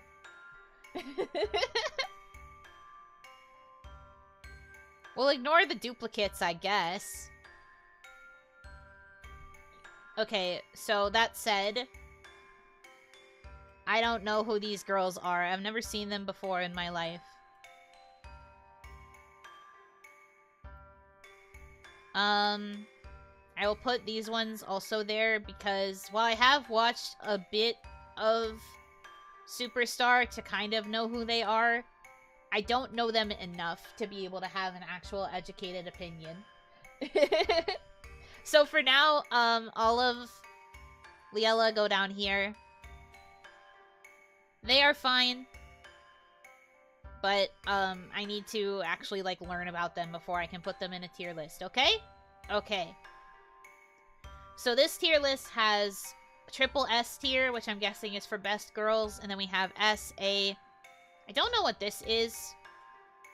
I think I'll just get rid of it, because I don't need that. So then we have S, A, B, and C, which is fair. Interestingly, this list also has some of the rivals. Like, they have Arise here. And they have Saint Snow. Weird that they didn't put Liella's rivals, but I guess they probably just haven't updated the list. What happened to SS tier? I mean, I think having triple S is fine. I think we'd be getting too in the weeds if we had triple S, double S, and S. Speaking of which, I should do an Idolmaster tier list after this, because I am more familiar with Idolmaster, and I think I have spicier takes on Idolmaster than I do Love Live. Anyway, so A-Rise? I only know the Nico Nico Ni one. Do you only know it because I posted a Nico Nico Ni on Twitter, or is it because you just know the Nico Nico Ni meme? Either way is fine. I always think about the Nico Nico Ni car whenever I think about... whenever I think about her. Nikar Nikar Ni. It's so silly. The car kills me. It's hilarious. It's a good meme. I know the meme. Sorry, you know. Oh no, it's fine. I like Love Live, but I am much more of a, Idolmaster stan. Hot take, but Nico is overrated. No, I agree with you. Nico Nico Car is the best Love Live character. True. True. Real. Anyways, so A-Rise. They were not characterized very well. I actually think I would put these two in IDK just because they were not characterized much. I don't know enough about them to have an educated opinion. But this one, because she was the center, she got characterized a little bit more. But she's still in C because she was not characterized much. Like, her whole thing was wanting Honoka to join Arise. And that was it. Oh, hold on, I have to do a thing. Mate.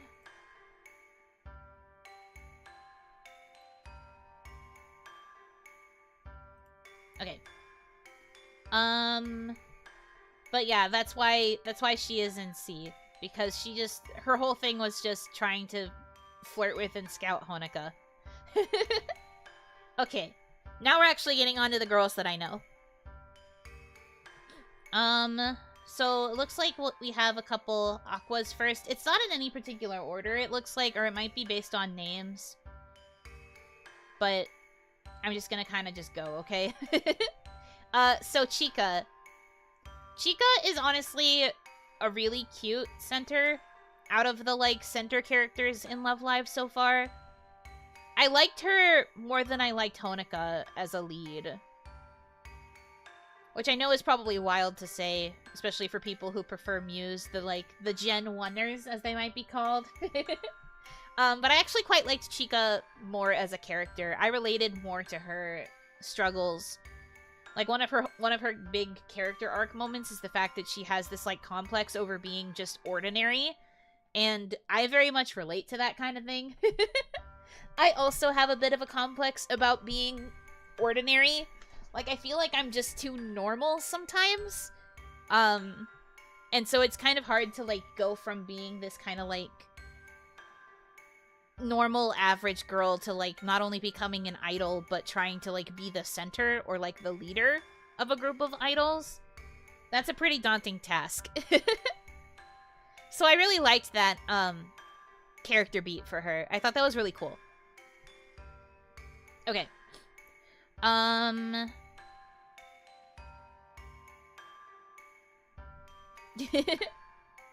People are weird when you're odd, you want to be normal. When you're normal, you want to be odd. Well, it's not so much that she wanted to be odd, but she wanted to have something that made her unique, something that could make her stand out. She viewed herself as too normal because she felt like she didn't stand out enough as an individual.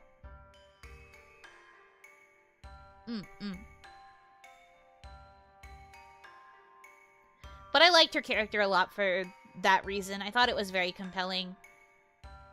So she deserves S. A good girl. Daya Kurosawa. For me, B tier.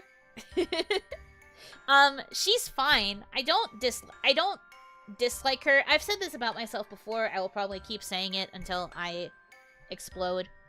But I am very much a Dada demo. I end up finding reasons to love like every character in a main cast. So even if I'm ranking characters kind of low, that doesn't mean that I don't like them. It just means that objectively this is how I would try to rank them. That's what being odd is. I don't agree with you, but you're allowed to think that way if you want. Personally, I think being odd means that you try too hard to be abnormal to the point where you're doing things that are odd, like you're doing things that are peculiar. I think wanting to stand out is different from wanting to be considered odd. If we're going to talk about the opposite of normal, it would just be different. I don't think odd is the same as different. Odd is like a higher extreme of the word different. If we're going to be getting like really into the weeds of the semantics. But you're allowed to think what you want. Okay. Ellie! Ellie's honestly really cute. She's a solid A tier. I like that she has that like cool girl boss mentality, but she's also very cute. She has occasional moments of pawn, so she is occasionally a little bit of girl failure as well.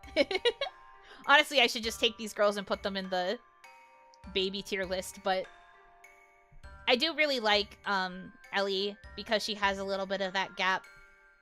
I also like her a lot because Nozomi is one of my top girls, and I really like how Nozomi is able to tease Ellie and get her flustered and like break that sort of cool girl persona and get her to act a little bit more clumsy. It's very cute. This is becoming the boss or baby tier list. That's what I'm saying.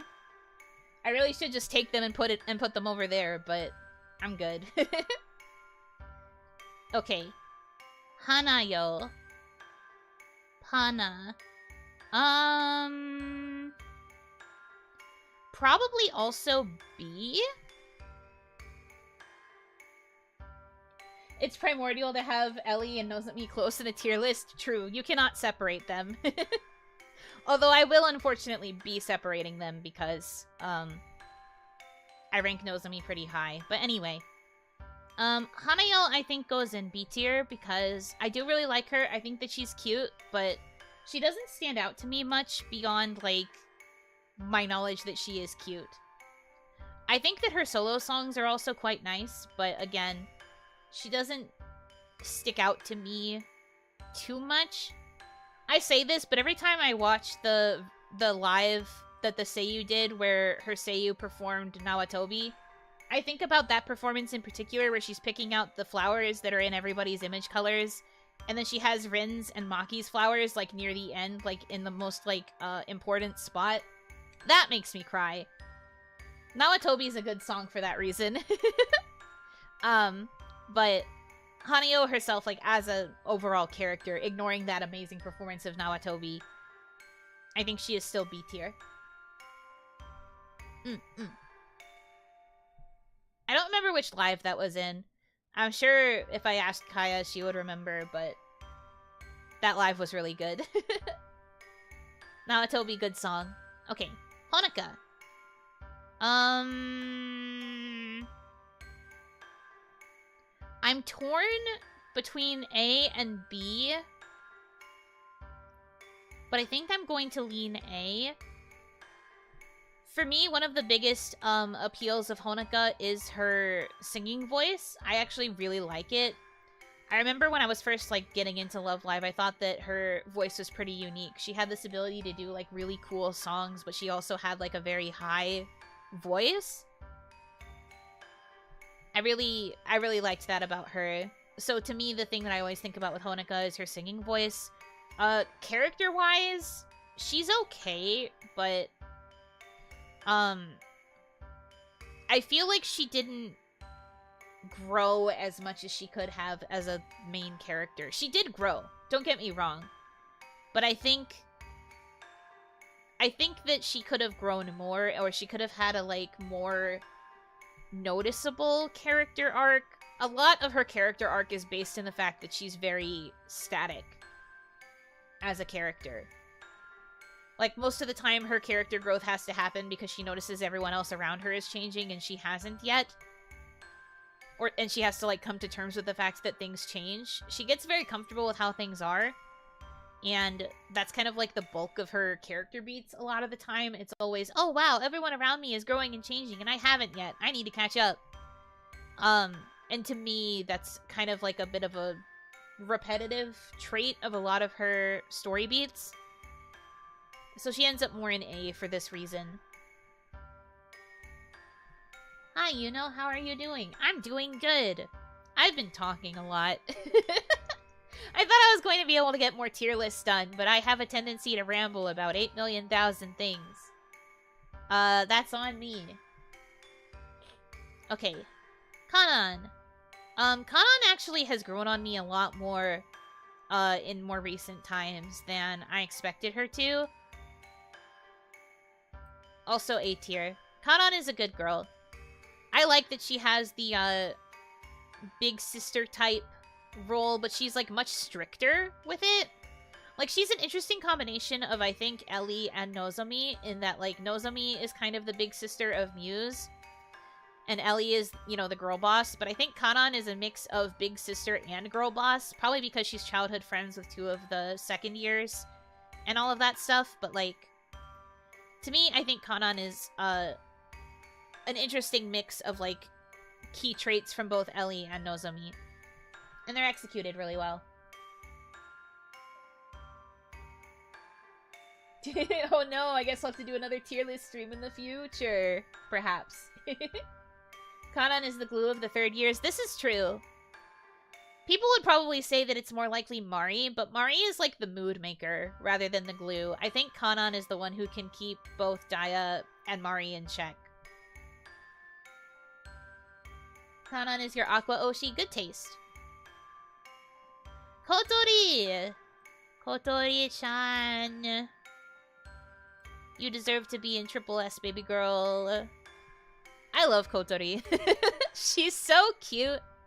I liked her character arc in season 1. I think also in season 2. I liked that as well, but Kotori cute. I wish she got more attention.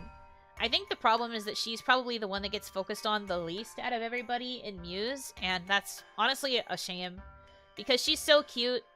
She fits in with Honoka and Umi really, really well. I feel like the three of them as a trio are one of the most solid trios out of all of the Love Live trios. I think, you know, I think that, Kotori being more of, like, the observer type to the other two's antics kind of fits, how I view myself a lot of the time. I relate to being, like, the third party that's, like, observing how the other two act and, like, serving as a good mediator type. Yeah. Kotori is just really cute. Also, her voice is so unique. Every song that she sings, it's always so, like, clear and bright. I still think about Speak a Terrible. The fact that that was her first, solo like really made me happy because it was such a like cool sounding song and her voice still sounded so nice on it. I really wish they let Kotori be center for more cool songs or gave her more cool solos. Because a lot of the solos that came out after Speak a Terrible were more the like Genki type, which is also good because Kotori is a very Genki girl, but she deserves to be cool. I wish she was center for more cool songs. Ooh, okay. Maki! Nishikino Maki! A tier. She's a good girl. She has the, like, she is like the textbook tsundere. She's very cute. She was one of the first ones I got attracted to when I was first getting into Muse. Both for singing voice and for, like, aesthetic. Like, I really liked the shock of her red hair, the bright purple eyes. I thought she, like, looked very pretty, aesthetically speaking. And then I really liked her singing voice. One of the things about, Muse is that they all have very unique singing voices. And they were all able to blend together so well. Maki on age has cost you some Kaya points. Kaya knows that I like Maki, but that she's not triple S to me. Kaya knows this. I don't think she's that surprised by it. But yeah, Maki deserves to be solid A. I wish she had better characterization. I think Maki is another example of a character who either just... Like, she weirdly gets a lot of spotlight, but I feel like her character didn't change very much, like, personality-wise. She just kind of stayed tsundere, like, the whole time that she was in the story, and I feel like she deserved to have, like, other moments where she could be something else. But she was pretty much just always a tsundere.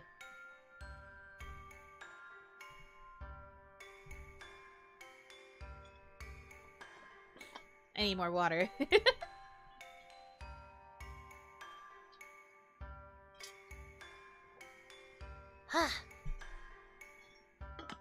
Okay.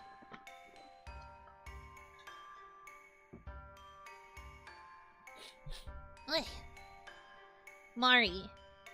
I love Mari's voice. Honestly, I think Mari is an S tier. I love Mari's whole vibe. I love her energy. Her voice is so unique and so powerful and so good, but also so flexible. I love it, and I also really like her personality. I think that she has this, like, very bright, persona, but she's also, like, very deeply thoughtful and knowledgeable about a lot of things. And I think that she is just, like, she's really good. I like her a lot. She's grown on me considerably. A lot of the Aqua girls, have grown on me a lot, and it's changed a good portion of my rankings for a lot of them. But I love Mari. She's good. Very good girl. Okay. Nico and C. I don't really want to get too into it. A lot of Nico's personality, I understand where she's coming from, right? I think that Nico has a very compelling character story. I think that she's very hardworking. She is very, like, serious about idol stuff because she's so passionate about idols. I completely love that about her, and that's why I do think that she is very, very cute. But I think that the persona that she insists on using as part of her, like, dedication to being an idol, I just can't deal with it. I just think it's too much. I think that I love every other aspect of Nico besides her Nico ni persona. That's about it for me. Like, every other thing about her is actually, like, really cute. When Soramaru actually tries to do, like, serious songs as Nico, it's amazing that she can keep the character voice. But, like, I don't know, me personally, I think the Nico ni aspect is the part that, like, turns me off from her the most. Yeah, I like her as a human being, not as a persona. If they had a separate listing for Nico, the, like, serious idol, from Nico the persona would stay in C, but Nico the person would probably be closer to, like, upper A, lower S. Because I think that her character is amazing. I just think that the persona... the persona I can't stand. Nozomi! She gets to be in triple S. I love her. I love her, I love her, I love her. Nozomi's character story, like the whole thing about like the origin of snow halation, oh my gosh. The fact that she really wanted Muse to be able to sing a love song, so they purposefully like made snow halation so they could fulfill Nozomi's dream of being able to sing a love song. The fact that she is one of those ones that's like super playful and teasing, but it's because she understands all of the other members like so intrinsically. Like, she is the observer type of all of Muse. I said Kotori is like the observer of Honoka and Umi, but like Nozomi observes everybody else in Muse. She is often the one who will like take the backseat and just watch everybody else, and that takes like a certain kind of mentality that makes her really, really strong as a character. I love how much she knows about the other members. I love how she understands everybody so well. She's a really good girl. And then when she finally got her chance to shine and like everybody convinced her that she was worth having a moment to be in the spotlight too. And that's why that's why she's the visual center of Snow Halation, even though she's not the vocal center. The fact that she's the visual center for that song when it's a song that she wanted to do so badly. Ugh. That episode made me cry. I bawled like a little baby.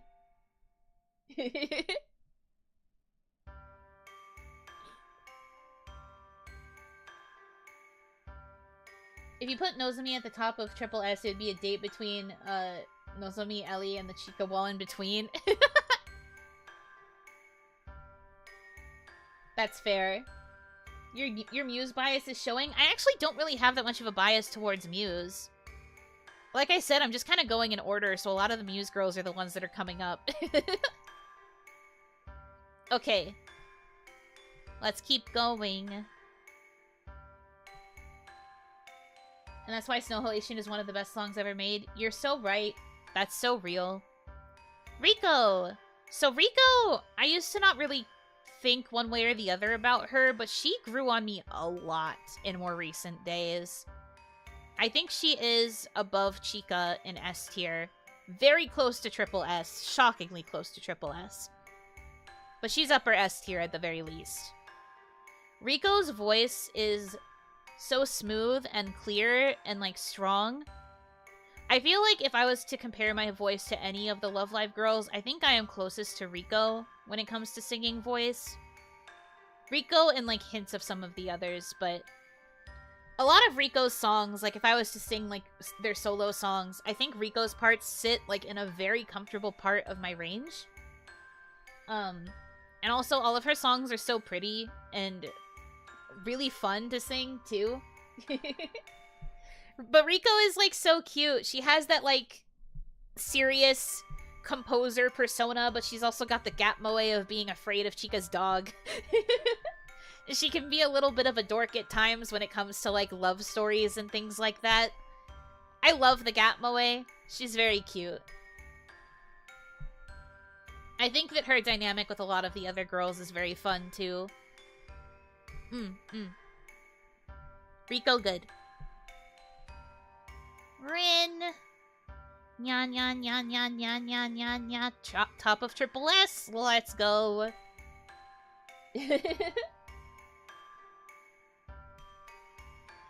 What can I say? I am one of those simple lovers of Rin that mostly fell in love with her because of Lovewing Bell. I think Lovewing Bell is one of the main reasons most people fall in love with Rin. I think that there's just something very compelling about the character arc of a tomboy who desperately wants to be cute but feels like she can't be because of how like boyish a lot of her other personality traits are. And I really like that she found a way to be cute and to be comfortable in her own cuteness while still, you know, embracing the other parts of herself. It made me really happy to see her, like, go through that kind of character growth. And I love her voice a lot. I think of all of the voices in Muse, Rin's is probably my favorite because it's so clear, it's so strong. Another example of a girl who can be really flexible with both, like, cute and poppy songs and also the more, like, dark and, like, ballad type songs. She just has such a good voice. I feel like she fits, like, any theme of song. Any theme, and Rin will sound really good. Hers was one of the only, like, solo albums I went out of my way to, like, get my hands on. Because I wanted to hear the solo versions of, like, all of the group songs. Because I wanted to hear how she sang them. And I was always so impressed. I always thought she did an amazing job. She's just a really good singer. I know, like, as a character, Rin's special strength is supposed to be her dancing, but, like, her singing is also incredible. Ruby! Ganba Ruby! Probably, like, middle of A? Or maybe B. Middle of B. Somewhere in here, I think. I'll put her next to her sister. I like the older sister more than I like the younger sister. Ruby was one of the first ones that I got attached to in Aqua. I really like first years. I've said this before. I think I even said that in my debut 2.0, actually. Way back when. But Ruby is very, very cute. I think Cotton Candy AAO has really, like, cemented itself in the Love Live overarching universe as one of the best MVs ever. If you haven't watched Cotton Candy AAO, it's a trip in one of the best ways. But no, Ruby's voice is very cute. I think that her personality is...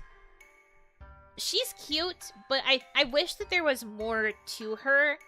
Kind of like Hanayo, I feel like both of their traits are just, ooh, I'm shy. And I feel like they don't really get enough opportunities to not be shy. Hanayo honestly develops more than Ruby does, I think. But I feel like Ruby needs more opportunities to, like, grow into herself and have more of that, like, bravery put upon her. Hanayo gets there, I think, more so, but Ruby is still very cute. I like her dynamic with her sister a lot as well. Yeah, Ruby is cute over 9,000 and there's nothing more to it. Exactly. And they like tried to make her like more of a scaredy cat than Hanayo. Because Hanayo was shy, but they tried to make Ruby like full on like scared, and that's why she had that like Pika! Or whatever it was. Piki! Like she freaks out a lot. And that was meant to be how she differentiated from Hanayo a little, but I don't know. I think that, I think Ruby needs more to be a more compelling character. I think Daya has more character growth than Ruby does. Yeah, they kept doing stories about Ruby where she would learn to be brave, and then she just goes back to not being brave after that. Because they need her to stay, like, the cute scaredy cat. They can't have her fully embrace the bravery. They have to do a return to form because she has that important aspect to her dynamic in the rest of Aqua. So I guess I kind of get it, but also, meh. Okay. Controversial, perhaps.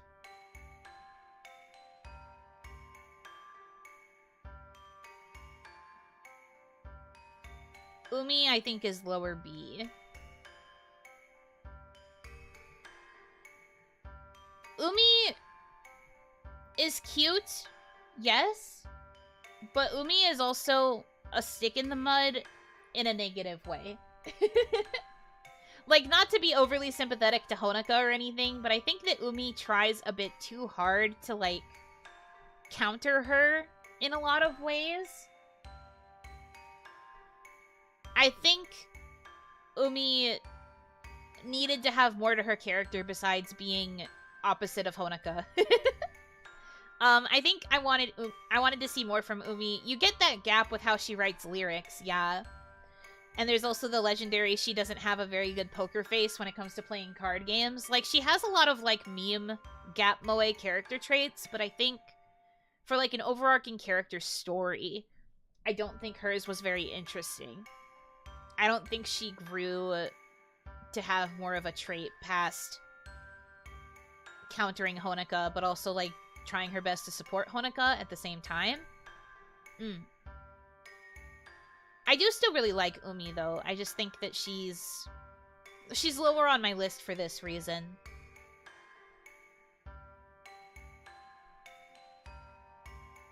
Yohane. Miss Yoshiko. Up here. What can I say? Yohane is just... I love Chunies. Chunibyo, good. Clumsy Chunibyo, great. Chunibyo girl failure, incredible. How do they manage to combine the fact that she's a Chunie and the fact that she's incredibly, like, clumsy and has really bad luck and nobody takes her Chunibyoism seriously, so it's like a running gag that she has to remind people that she's a Chunie? I love her. She's just so funny silly. And I liked that her character arc was kind of the opposite of a Chunibyo's character arc. Most times with a Chunibyo, a lot of their character arc is getting them to stop being so Chunie. Meanwhile, the whole point of her character was that Aqua convinced her to embrace the Chunie. They wanted her to become more Chunie. Isn't that awesome? Like, finally, people who don't think that being a Chunibyo is cringe. Her spin-off Isekai anime was really fun, too. It was! It's so good! All the music that came out from that, incredible. So many good Yohane solo songs, so many good new group songs and, like, subunits and all of that stuff. So much, like, good music came from the Parhelion anime.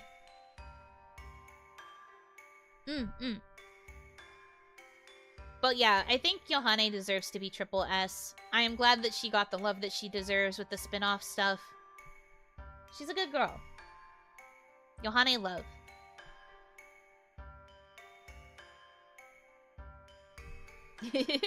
Okay. Next is Yo. So Yo actually used to be my second favorite Aqua girl, but I think Riko has kind of taken her spot. So I think it goes like this instead. But Yo is still very high up. I really... So, like, I know there's, like, jokes that, Muse had a bit of a love story with a lot of the characters, but I think that, like, the Chika, Riko-Yo dynamic is such a love V. I guess it, like, starts like a love V, but then it kind of becomes a love triangle because there is something going on between these two. Suspicious eyes. But, like, the love V between these three characters is very interesting, whether you view it as platonic or romantic. It's really interesting to see the dynamic between the three of them. Because these two both adore Chika. Like, technically it should be like this if we're being technical about the dynamic of the V. But it's very interesting to me that they have this dynamic with Chika, and then they have, like, a kind of estranged dynamic between each other. They do actually try to become better friends. Like, there's a whole duet in, like, the Winter Song series about how they both love Chika, and the relationship between the two of them is a little bit rocky. And they're a little bit insecure with one another because of it, but they also deeply respect one another, and they deeply respect one another's place by Chika's side. It's very much I feel like that song is basically, we think that Chika has two hands. I think that they have deep respect for one another.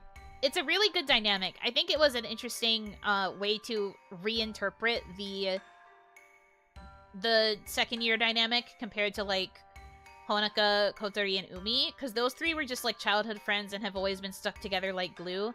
It's interesting to see the dynamic of these two were childhood friends, and then a third person came in and also got really close to only one of them. It was a very cool character dynamic, and I really liked it. And a lot of the reason I initially liked Yo was because I liked the fact that they weren't afraid to show that she was a little bit jealous. Because that's kind of a negative feeling a lot of the time. But I think it's important to acknowledge, especially for teenage girls, but I think it's important to acknowledge that it's okay to have that kind of feeling of jealousy. And then you, like, learn to grow past it and, like, acknowledge that you have your own place next to your friend. And that this other person has just found their own place next to her, too. I just thought it was neat.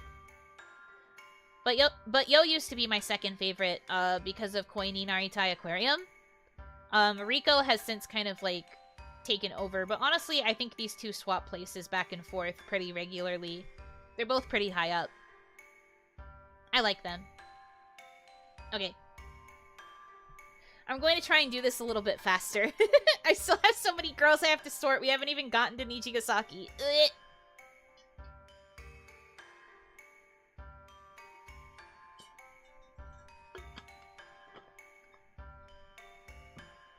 So anyway, Hanamaru is my favorite Aqua girl. But, like, Hanamaru is so me-coded, it's not even funny. So Hanamaru is the bookworm. Hanamaru is the food consumer. Hanamaru is the kind of old-fashioned girl who is still marveling at the advancements of modern day. Hanamaru also is, like, really sweet to almost everyone except for Yohane, and she's always, like, teasing Yohane, and their dynamic is so funny. She's always so sassy, specifically towards Yohane because of their childhood friend dynamic. I love these two. Good pair. But I really like that Hanamaru felt like a pretty well-rounded character. Not just because of the Maru, but, like, she's very well-rounded. And I love her voice. She's very cute. Triple S tier for this reason.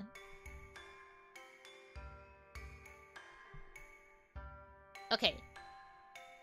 Now we are on to Nichigasaki. I think I will have less to ramble about with these girls, but I might still ramble a little. Lanju, low B. I felt like Lanju's introduction in the oh my god. Her introduction in All Stars was, a bit rough, to say the least. She came out with a banger song, and that part was great. But she had a very, contentious entry into the story in All Stars. And they tried to rectify that with the anime. They, like, basically changed a lot of it entirely to, like, reinterpret her as being just misunderstood. But she was a lot more antagonistic in All Stars, and I think that that has always kind of tainted my image of her. Maki as A is so evil, and Lanju as B is so evil. I'm sorry, man, but these are just my opinions. If you really want to change it, I can be convinced. I take bribes. I like the All-Stars version more. That's fair. I do think that, like, all things considered, having her start out more antagonistic makes her a more interesting character. But to me, I just felt like a lot of the things that she did were kind of wild. I think that she undid a lot of the character growth that happened in the first season. Because, like, we haven't gotten to her yet, but she did some things with this character that, like, undid a lot of this character's progress, and that drove me insane. So, I'm not about it.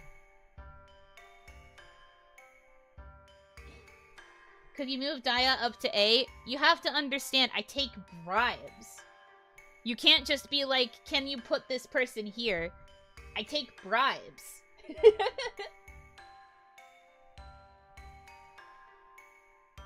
Lanju is the greatest of all time, and one measly tier list will not change this. Look, I do really like her.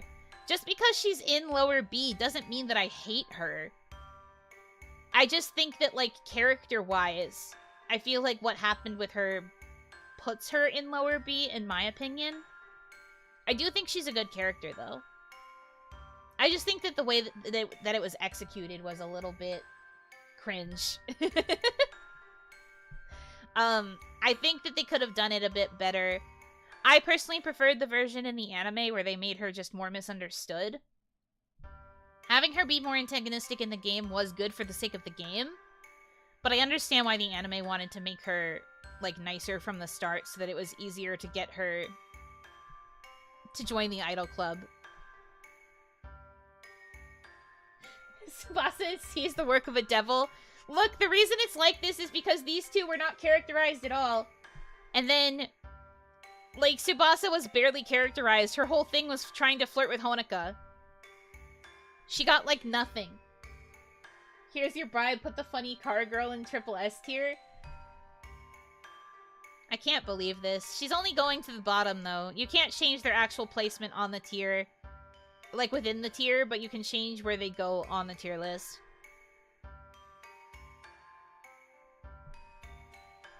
Really curious to see where you're gonna put Karin. You'll see when we get there. We've got a lot of girls to get through before then.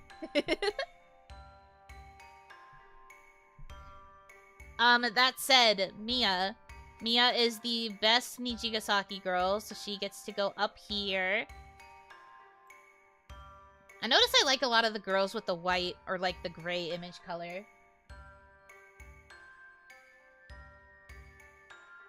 In the anime, it was kind of contradictory how she showed being ambitious. It's a super chat, so that means it deserves a super jingle. Thank you for the super chat. In the anime, it was kind of contradictory how she showed her ambitiousness on stage, but below stage was another thing. It was still really good, but kind of shocked me. I guess so. I think it was important to show that gap with her because, again, the whole reason Lanju wanted to transfer to Nijigasaki was because she wanted to be friends with the school idol club. But she wanted to do things her way because she wanted to see them be successful. She didn't understand that a lot of them were only in it, like, as a hobby. She didn't understand why they didn't have the same ambitions as her. And that's why she was kind of, like, put off by what they were doing. She thought that, like, she should focus on getting everyone to be more successful. And then, when they didn't want that, she was like, oh, well then I guess they don't want to be friends with me. And I think that characterization came across more clearly in the anime than it did in the game. In the game, she was more aggressively trying to girl boss her way in. And then, like, forced a lot of, she forced a lot of changes that, like, caused a wider division, I guess. And I liked that, instead of her, like, causing the school idol club to split suddenly, it was more just, like, everyone else was still together, but they were just trying to convince her to come join them. And, like, why being more casual about things was good. Versus what happens in All-Stars, where she takes, like, some of the, like, other hardworking girls, like, away from the baseline club. I don't know. I thought that side of it was a bit weird. Because we went through so much effort to, like, get everyone to join the school idol club in the first part of the story. Why is that suddenly all undone the minute story 2 starts? To me, that part didn't make sense. Okay. Shioriko. Upper A. Lower S. I liked Shioriko as a character a lot. This is probably interesting to some people, because if you know me, the last time I talked about my favorites, I mentioned that my favorite Nijigasaki girl used to be Setsuna. At first, I was kind of wary of Shioriko because of her whole thing of trying to kick Setsuna out of being the student council president. I thought it was dumb that they purposefully made a character be like, you're not passionate enough about being the student council president, you care more about being an idol. And everyone was like, gasp, Setsuna cares more about being an idol than being the student council president. We have to kick her out. So she, like, lost her title. This is in the game, by the way. But, like, she loses her title of student council president to Shioriko because Shioriko proves that she's more serious about rebuilding the school or whatever her argument was. And then she turns around and joins the idol club. Like, Shioriko, you're literally doing the thing that you didn't want Setsuna to do. Make me understand. So, like, to me, that didn't make sense. I think the anime, at least they tried to give Shioriko more of a place because she was already in the student council.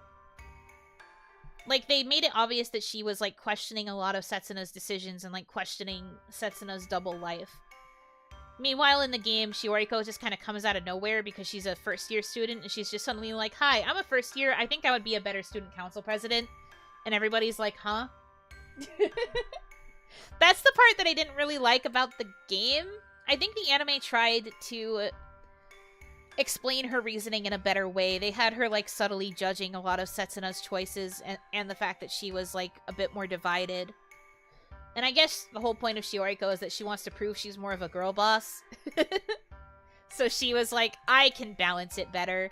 And Setsuna was like, okay, I'll hand you the torch so I can focus more on being an idol because that's my true passion. And then Shioriko was like, I'm gonna do both now. And everyone was like, okay. Are all the seasons of Love Live about saving schools? Yes and? So, Muse and Aqua were about saving schools.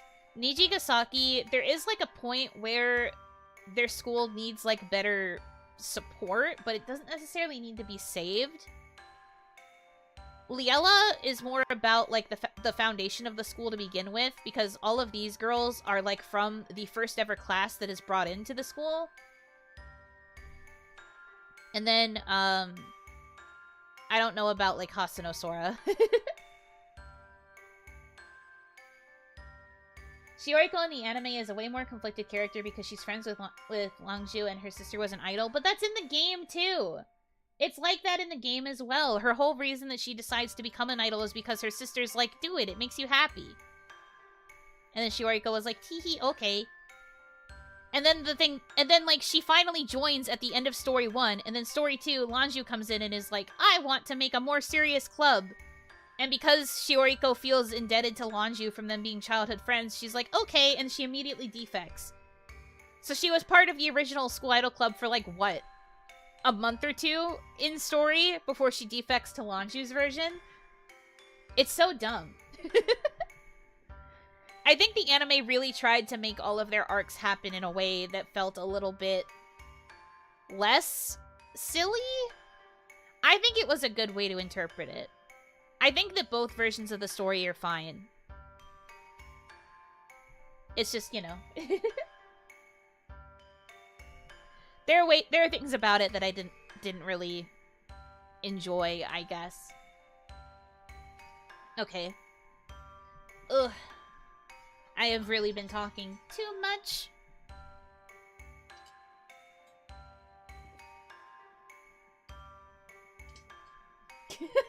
I just got here. What's going on? Can you explain some of these rankings? Which ones do you want me to explain, senpai? I will explain to the best of my ability. If you have a specific one that you're questioning, feel free to bring it up.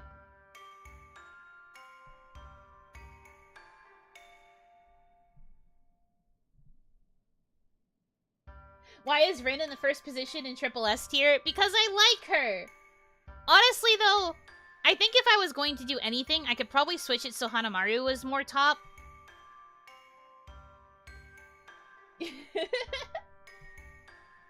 I think I would agree with having Hanamaru be actually be the top Triple S. Rin is here because she was the first one I loved, like, in Muse, because I've been following since the beginning.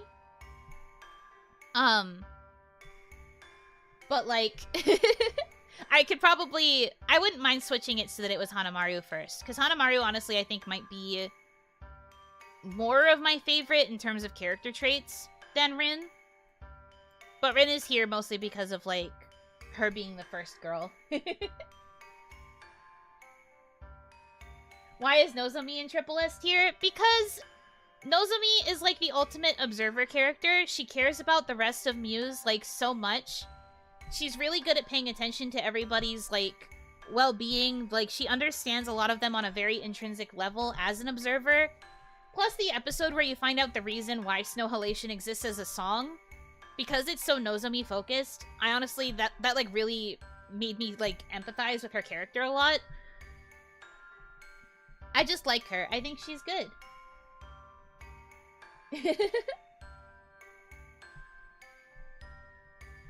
But that's just how I feel. You're allowed to think differently.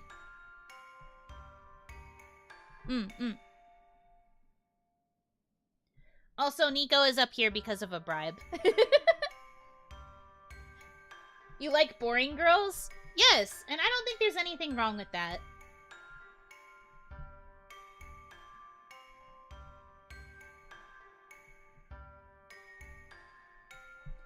Kaya, I don't want to hear anything from you. Maki is boring because she's literally just tsundere and nothing else.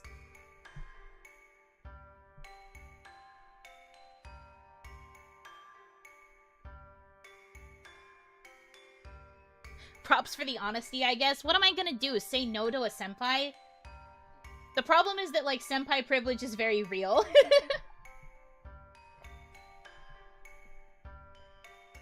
Maki is boring, I agree.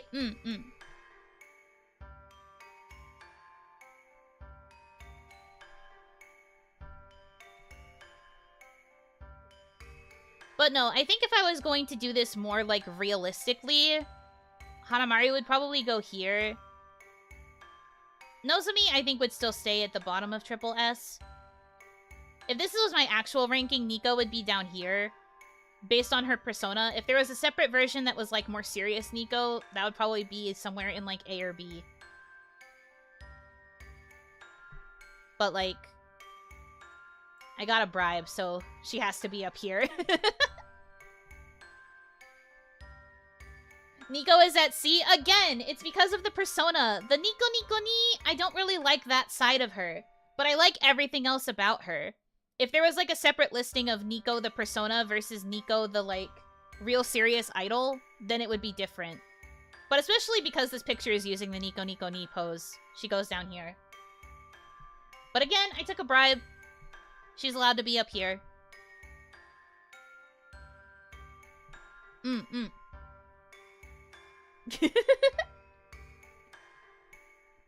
It is what it is.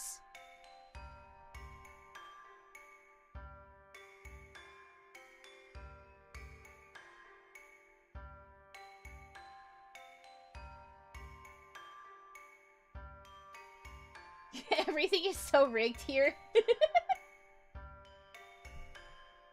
It be like that sometimes.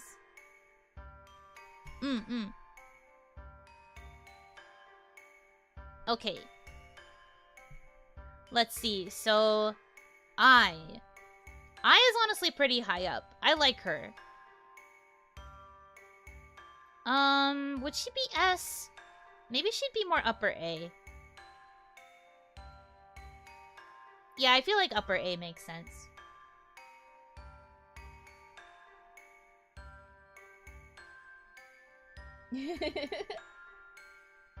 I is a sweetheart. I agree.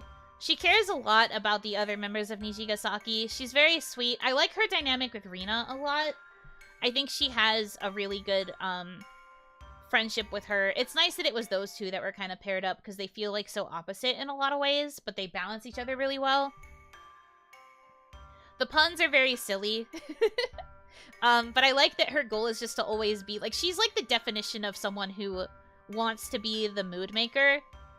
And the fact that she's also a jack of all trades is like really, really cool. They were working on her character arc before Love Live All-Stars shut down as a game. And they were showing that she's like truly capable of like doing basically anything. And it's because she's just passionate about so many different things. But she's never found the one thing that she like really, truly wants to like put her all into. So for now, she's putting her all into like everything that she's remotely interested in. Which I think is also still pretty admirable.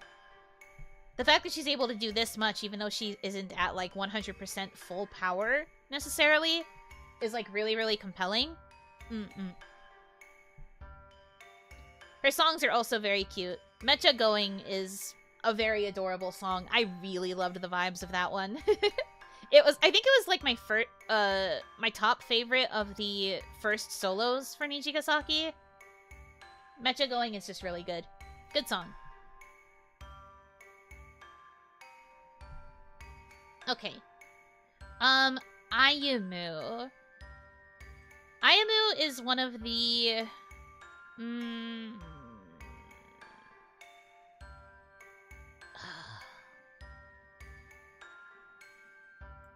Is this a hot take to put her in C?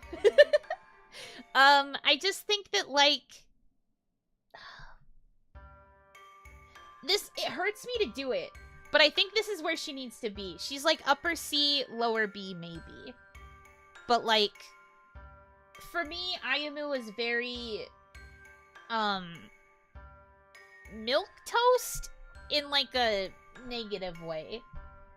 The one thing that I liked about her was that she was always very, like, straightforward about her dedication to the protagonist, to Yu-chan. But, like, I think that other than that, she's not very interesting as a character. Yeah, the fact that she has the low-key yandere tendencies is, like, the only thing about her that's kind of interesting, but those are tampered down a lot in most of the media.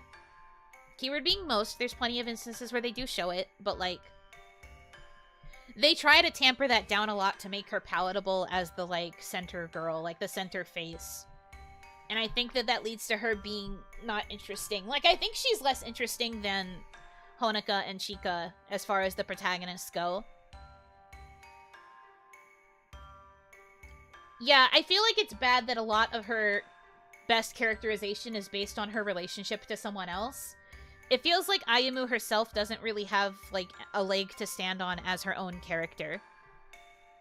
I think she's too dependent on having Yu-chan around.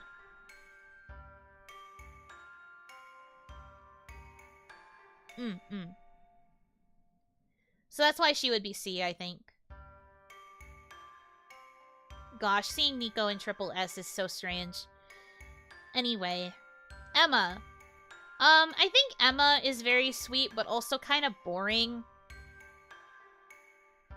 I would say low B. I think she's cute, but it's another case of a character who I feel like doesn't really have much going on besides being cute.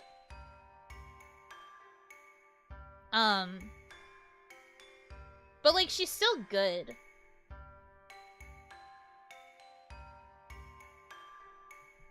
Emma is the definition of a B character.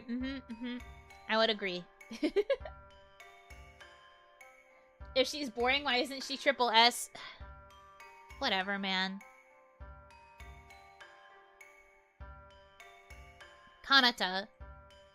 Kanata, I think, deserves to be middle of A. I would say probably here. I like Kanata a lot. We love sleepy girls in this house. Emma is boring, but she is above Ayumu simply because Emma is a very good singer. You're so right for this. Emma's singing voice is really good. Aion no Uta, incredible show of vocal range. Meanwhile, a lot of Ayumu's songs are all extremely samey.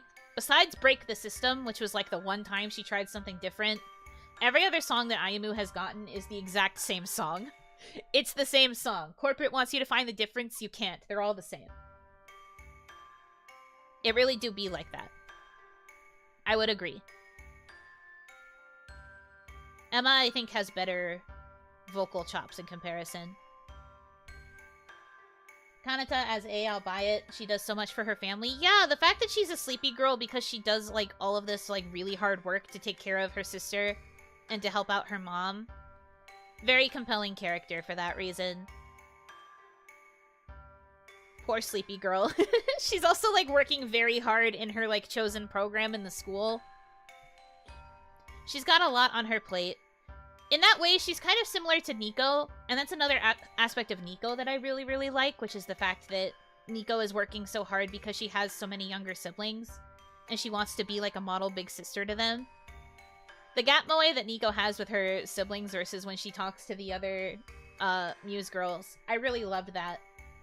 Nico is so cute, honestly. Okay. Karin. I don't really feel one way or the other about Karin. I'm very neutral towards her. I think she's not C, but I guess she would also be low B. Perhaps slightly higher than Emma? I don't think she's higher than Lanju. Honestly, I think Lanju should be promoted to, like, top of B. Looking at this. But I think Lanju should be top of B. Anyway, I think Karin belongs in, like, lower B. At least in my opinion, because to me, I feel like Karin's whole thing is, like, being competitive and being hot. Like, those are the two character traits, and that's great for her. I do love that. But, I wish that there was, like, a little bit more to her.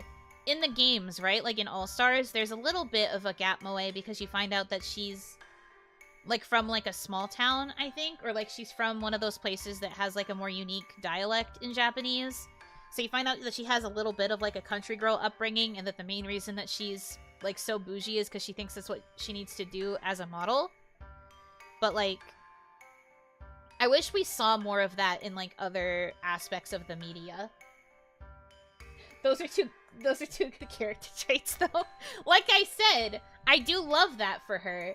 But I also just think that, like, it would be nice if she was more well-rounded and if she had a story that wasn't just, oh, you're a competitive girl? Why don't you become even more competitive? That's why she can get along with Ai as a partner since both are competitive. This is true. That is why Diver Diva works as a unit. They're both competitive with each other. I like that they showcased that a lot in the anime, too, when they had the subunits form. But I don't really like that like, a lot of Karin's base personality is that she's competitive. Like, the fact that I became competitive, it's not, like, the main trait about her, you know? Like, she still has, like, everything else, like, the jokes, and the fact that she's, like, the actual mood maker. I feel like Karin only has, she's competitive and she's hot. And that's about it. And, like, that's okay. But I feel like it doesn't make her very interesting to me personally.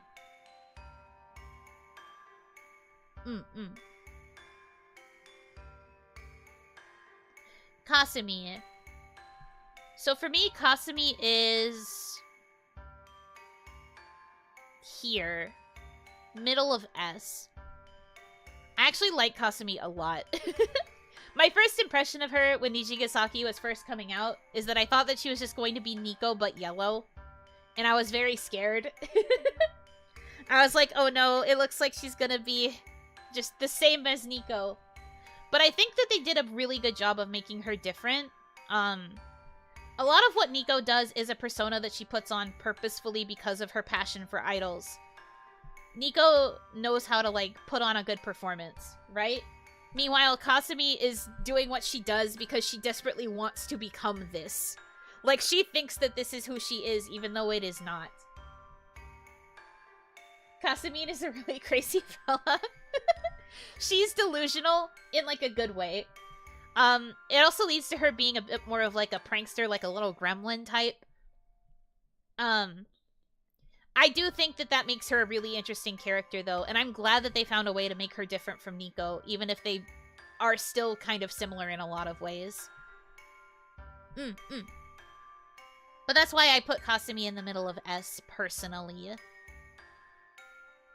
Also, I think that her songs are all really good. Kasumi's voice is nice to listen to. She got some good solo songs. Okay. Rina! Rina is so cute. I think that Rina has really good character growth. Like, she has a good character arc. Particularly with Mia. I think her relationship with Mia is very, very adorable. Where would I put her, though? I am thinking...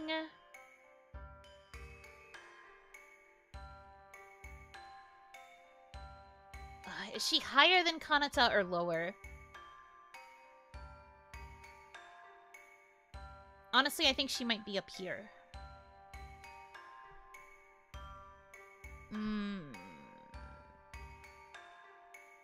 Yeah, this feels right to me. She's, like, kind of high on A, but not super high. Rina is very cute. I liked her right away when I saw the, like, the board, the Rina-chan board. And then, like, you know, when you find out the reason that she has it is because she has a hard time actually, like, making expressions. So she made this so that she could appear more friendly and actually be more emotive.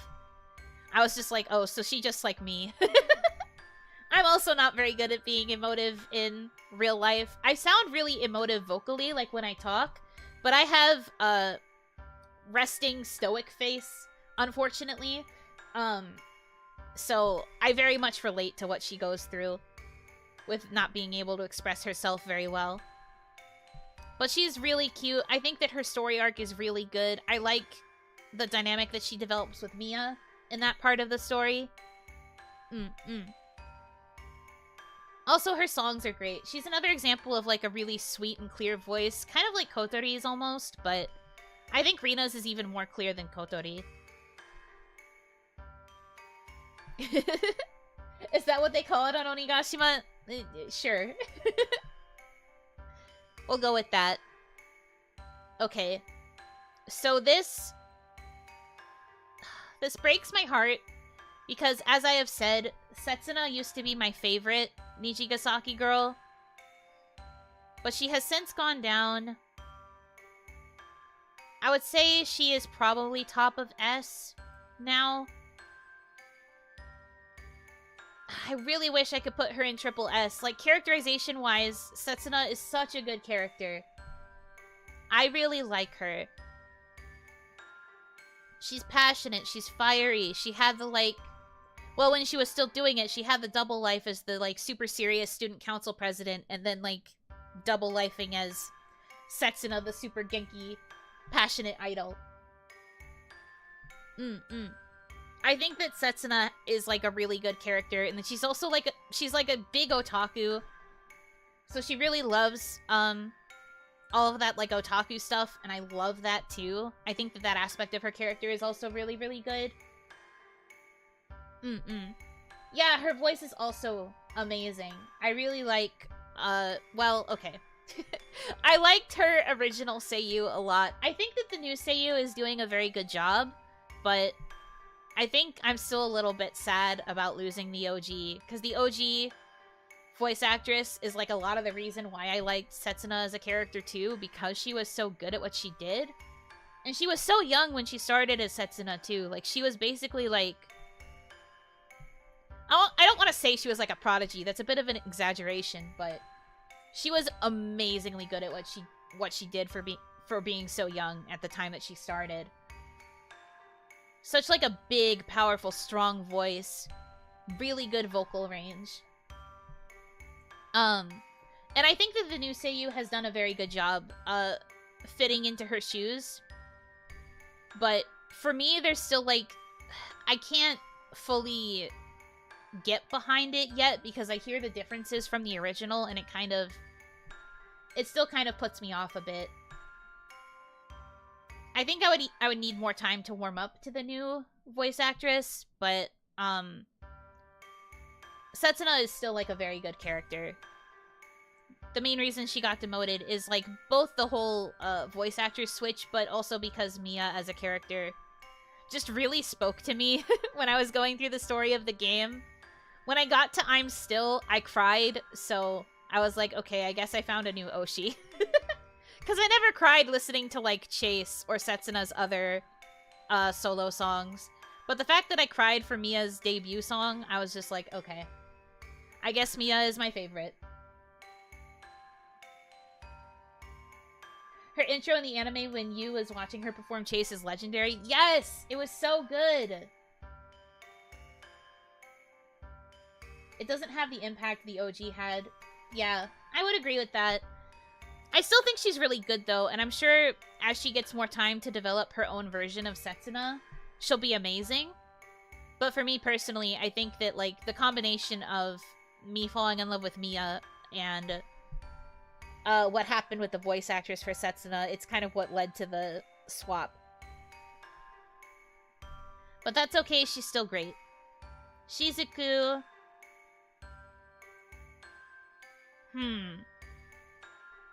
Shizuku's a tough one. I think she might be below Lanju in B.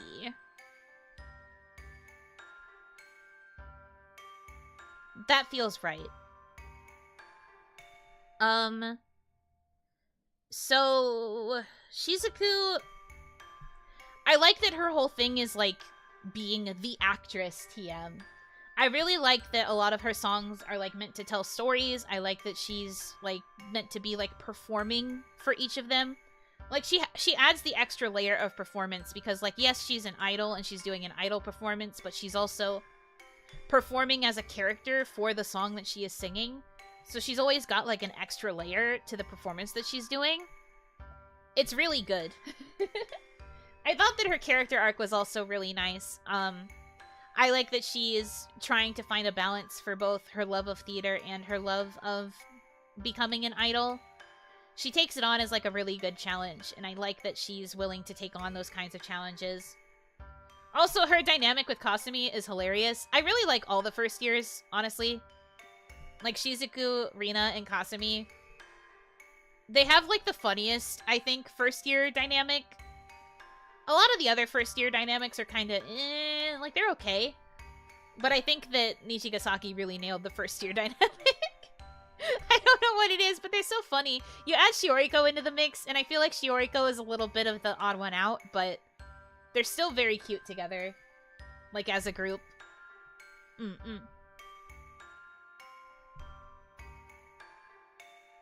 I like them. Well, yeah, I think Kasumi automatically, like, makes the dynamic, like, extremely funny. But the fact that, like, Shizuku and Kasumi in particular, Shizuku being the straight man to all of Kasumi's shenanigans is never not funny. And then the fact that Kasumi will still find ways to, like, tease Shizuku as well, also really good. And all the times that Kasumi, like, begs for Yuchan to give her head pats, but Shizuku ends up patting her instead, and she's just like, I didn't want a head pat from you! I really like it. There's just something very funny there. I like them.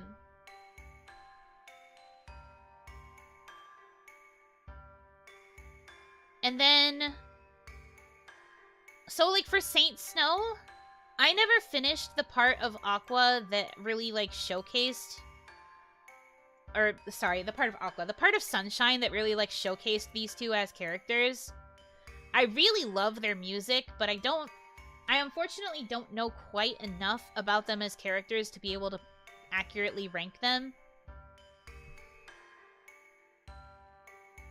I think to that end, I should probably put Tsubasa, like, in IDK as well, like with the rest of A-Rise, because I honestly don't remember a lot about her characterization either. So if I wanted to have, like, a more truthful list, it would be something like this, probably. With Nico also being down in C, but she's allowed to stay in S.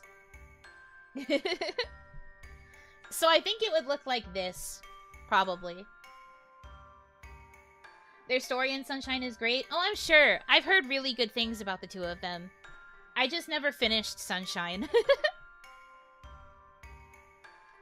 I, like, almost finished Season 1. But I never, like, actually finished it. I think I, like, dropped off of watching it when it was airing. And then I never got back to it. So I would have to rewatch it.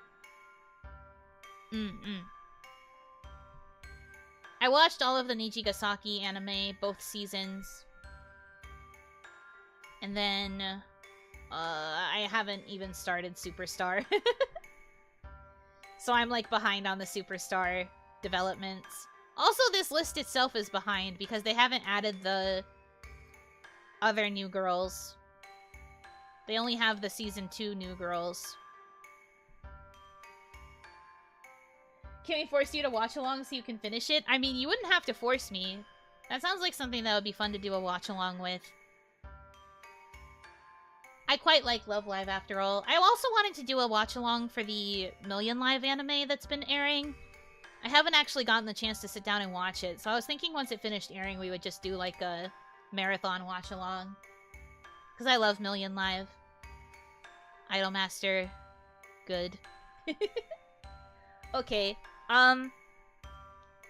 so I wanted to do an Idolmaster tier list as well, because I figured it would only be fair, because I was doing a Love Live one. But, unfortunately, I can kind of feel my voice starting to die. I don't know why. I think it's just because I've been talking so much.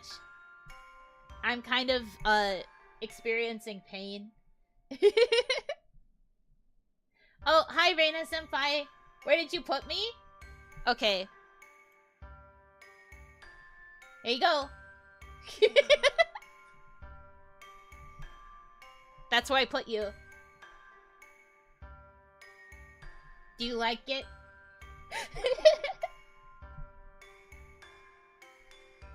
Do you like it?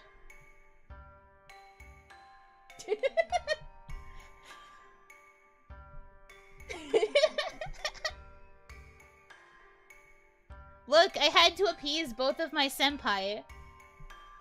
Nami-senpai wanted Sopping Wet Beast and you wanted Baby Girl. So? Baby Beast. Hi, Shi-senpai. It's a combination of both of your desires. I am here to please the senpai. What do half of these even mean? How do I explain it? How did I explain it the first time is the real question. Okay, so ignoring the Yuno tier and the Sopping Wet Baby Beast, which is meant to accommodate both, Reina-senpai wanting to be Baby Girl and Nami-senpai wanting her to be Sopping Wet Beast. So, like, Baby Girl is somebody that is, like, they are cute, they have a little bit of an innocence to them, they have this, like, you want to take care of them, like, they're your baby girl, you know? So then you have Baby Failure, which is, like, cute and innocent, but also, like, very clumsy. Like, they're just kind of, like, they mess up a lot. They are a failure, but they are, like, cute about it because they're baby. It's a baby. And then we have Girl Failure, which is... they've got, like, slight girl boss tendencies, because this is a combination of, girl boss and also, like, failure. She is absolutely Baby Failure. I thought so, too! We went back and forth between Baby Failure and Baby Girl, but everyone said Baby Girl. I was also leaning Baby Failure. To give myself credit, I did choose Baby Failure. I might be Baby Failure, but I'll happily upgrade to Baby Girl. For you, Shi-senpai, anything. She's Baby Failure for sure. That's fine. I mean, I feel like I should be deferring to the person themselves for where they want to be put. Because that's what I did for Ranchan. Ranchan wanted to be Girl Failure. Can I ask you a question? Yeah, sure. You can ask me anything.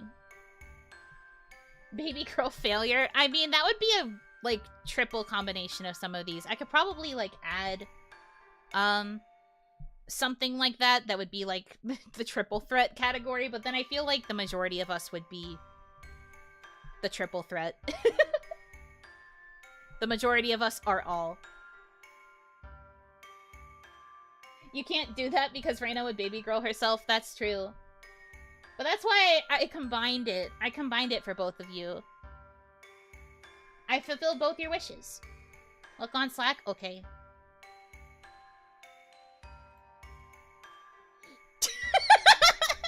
How is this a question?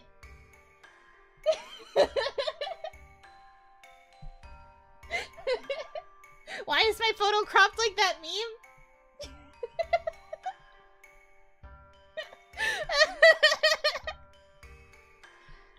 Hold on, I have to show you what meme Charlotte Senpai just sent me. Let me save this. This is a legendary first DM to get, by the way. Oh, hi Reina Senpai, hi Sunrays. Hold on, I'm adding something very important to my screen.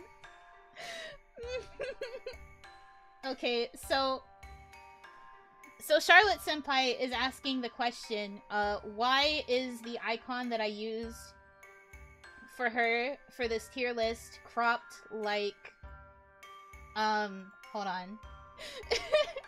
Hold on. I have to pull it up. I'm literally crying, it's so funny. This is my first DM from Charlotte Suzu of Production Kawaii Ionia. She's like, why is my image cropped like this?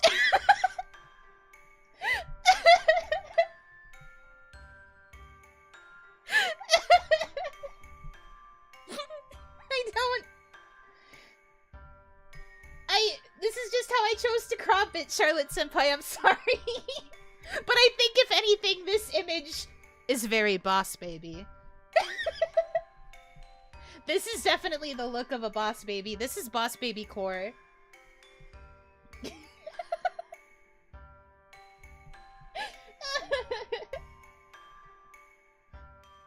I kind of see it, but the kid is looking down. Charlotte Senpai is looking slightly upward. Yeah, I can kind of get where it's coming from. Maybe if I mirrored it, it would look more accurate. Hold on. Hold on, we have to experiment with this. Mate. Let's see. Where is the... Sorry, I keep laughing at it. I can't... I sent you a different meme? Okay, I will check in a moment. Flip vertical, right? This might not be the right way. Hold on. Nope, that wasn't the right way. Whoops. Okay, it was horizontal. Hold on. Transform. Alright, and then I will pull up the circle that I made so that we can actually do like a bigger comparison. Hold on.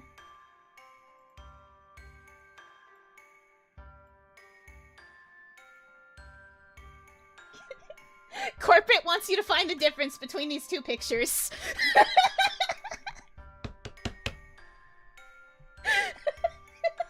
You're right, now that it's mirrored, it does actually look a little bit like her.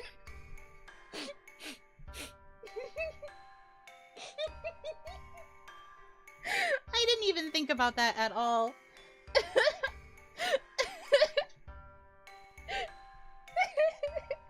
Okay, now I have to see what Namiya-senpai's meme is. Mate.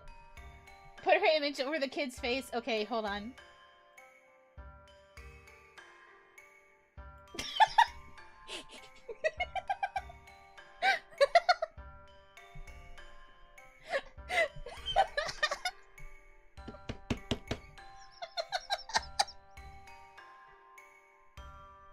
Now see, again, I don't really know what the goal was supposed to be with this, but this is giving very boss baby. This aura is boss baby. My stomach hurts. Okay, hold on. I have to look at the meme that Namiya-senpai sent me. Oh, yes! Okay, this is also an applicable meme, too.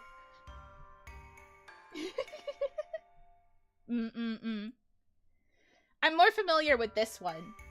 I never saw the one that Charlotte Senpai sent, but this one that Nami sent is one that I think is more recognizable. Let me grab it. Oh, too big. Too big. Hold on.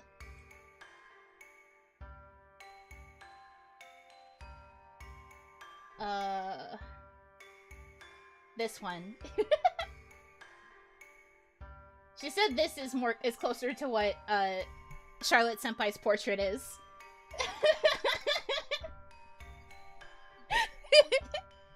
Again, perhaps still the aura of boss baby. Maybe we are leaning boss failure. Baby boss failure? Boss baby failure? Just because it's a fire? But, you know, we have something important that we have to test.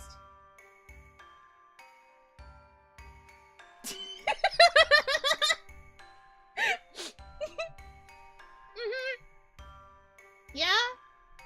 Yeah. Both of them are right. Both of them are correct.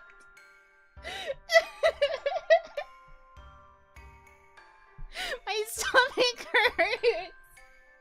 This is so silly.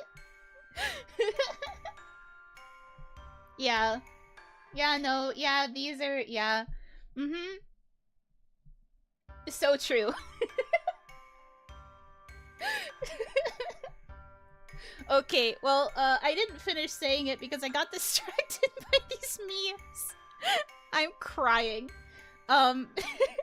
Thank you again, Reina Senpai, for the raid. Thank you, to the senpai who decided to drop in on this and, judge my tier list. I am very grateful that you wanted to, listen to my hot takes, I guess. I apologize again if I got your characterizations wrong. I was just kind of going based on my instincts for the most part.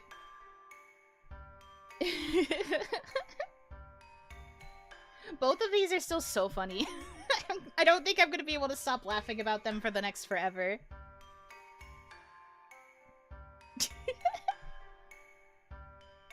Okay, but like I was saying around when, things were wrapping up initially, I'm going to call it here because, my throat is dying, and, I've also now laughed to the point that my stomach hurts. I'm still laughing! I need to turn off these images. I can't keep looking at these babies.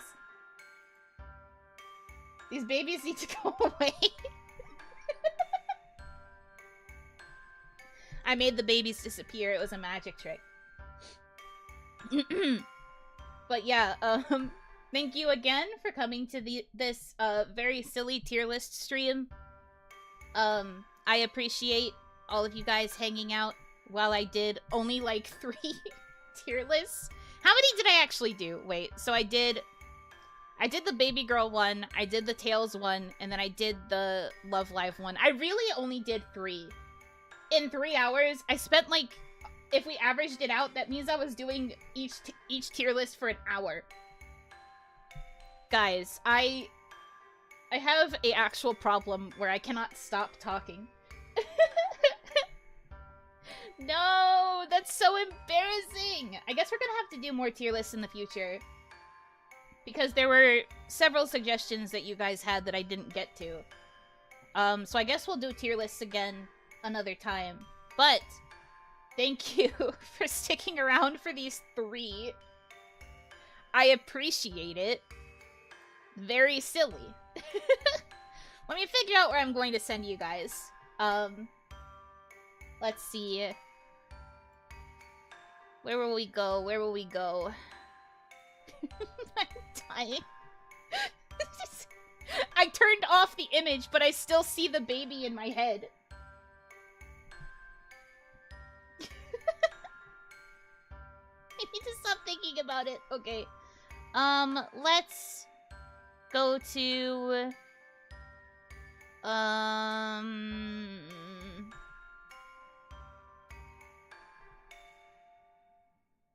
Where should I send you? Well, actually, since Love Live was the one that we wrapped up on, technically, I will send you guys to Biscotti, who's playing the Yohane the Parhelion game. I will send you guys over there. Have a good rest of your time zone. And until I see you again, because I stream again on Friday, I look forward to that stream as well. It'll be, I think it's more Symphonia, I'm pretty sure. Yeah. But yeah, I look forward to the Friday stream. Have a good rest of your time zone. Yunotsu!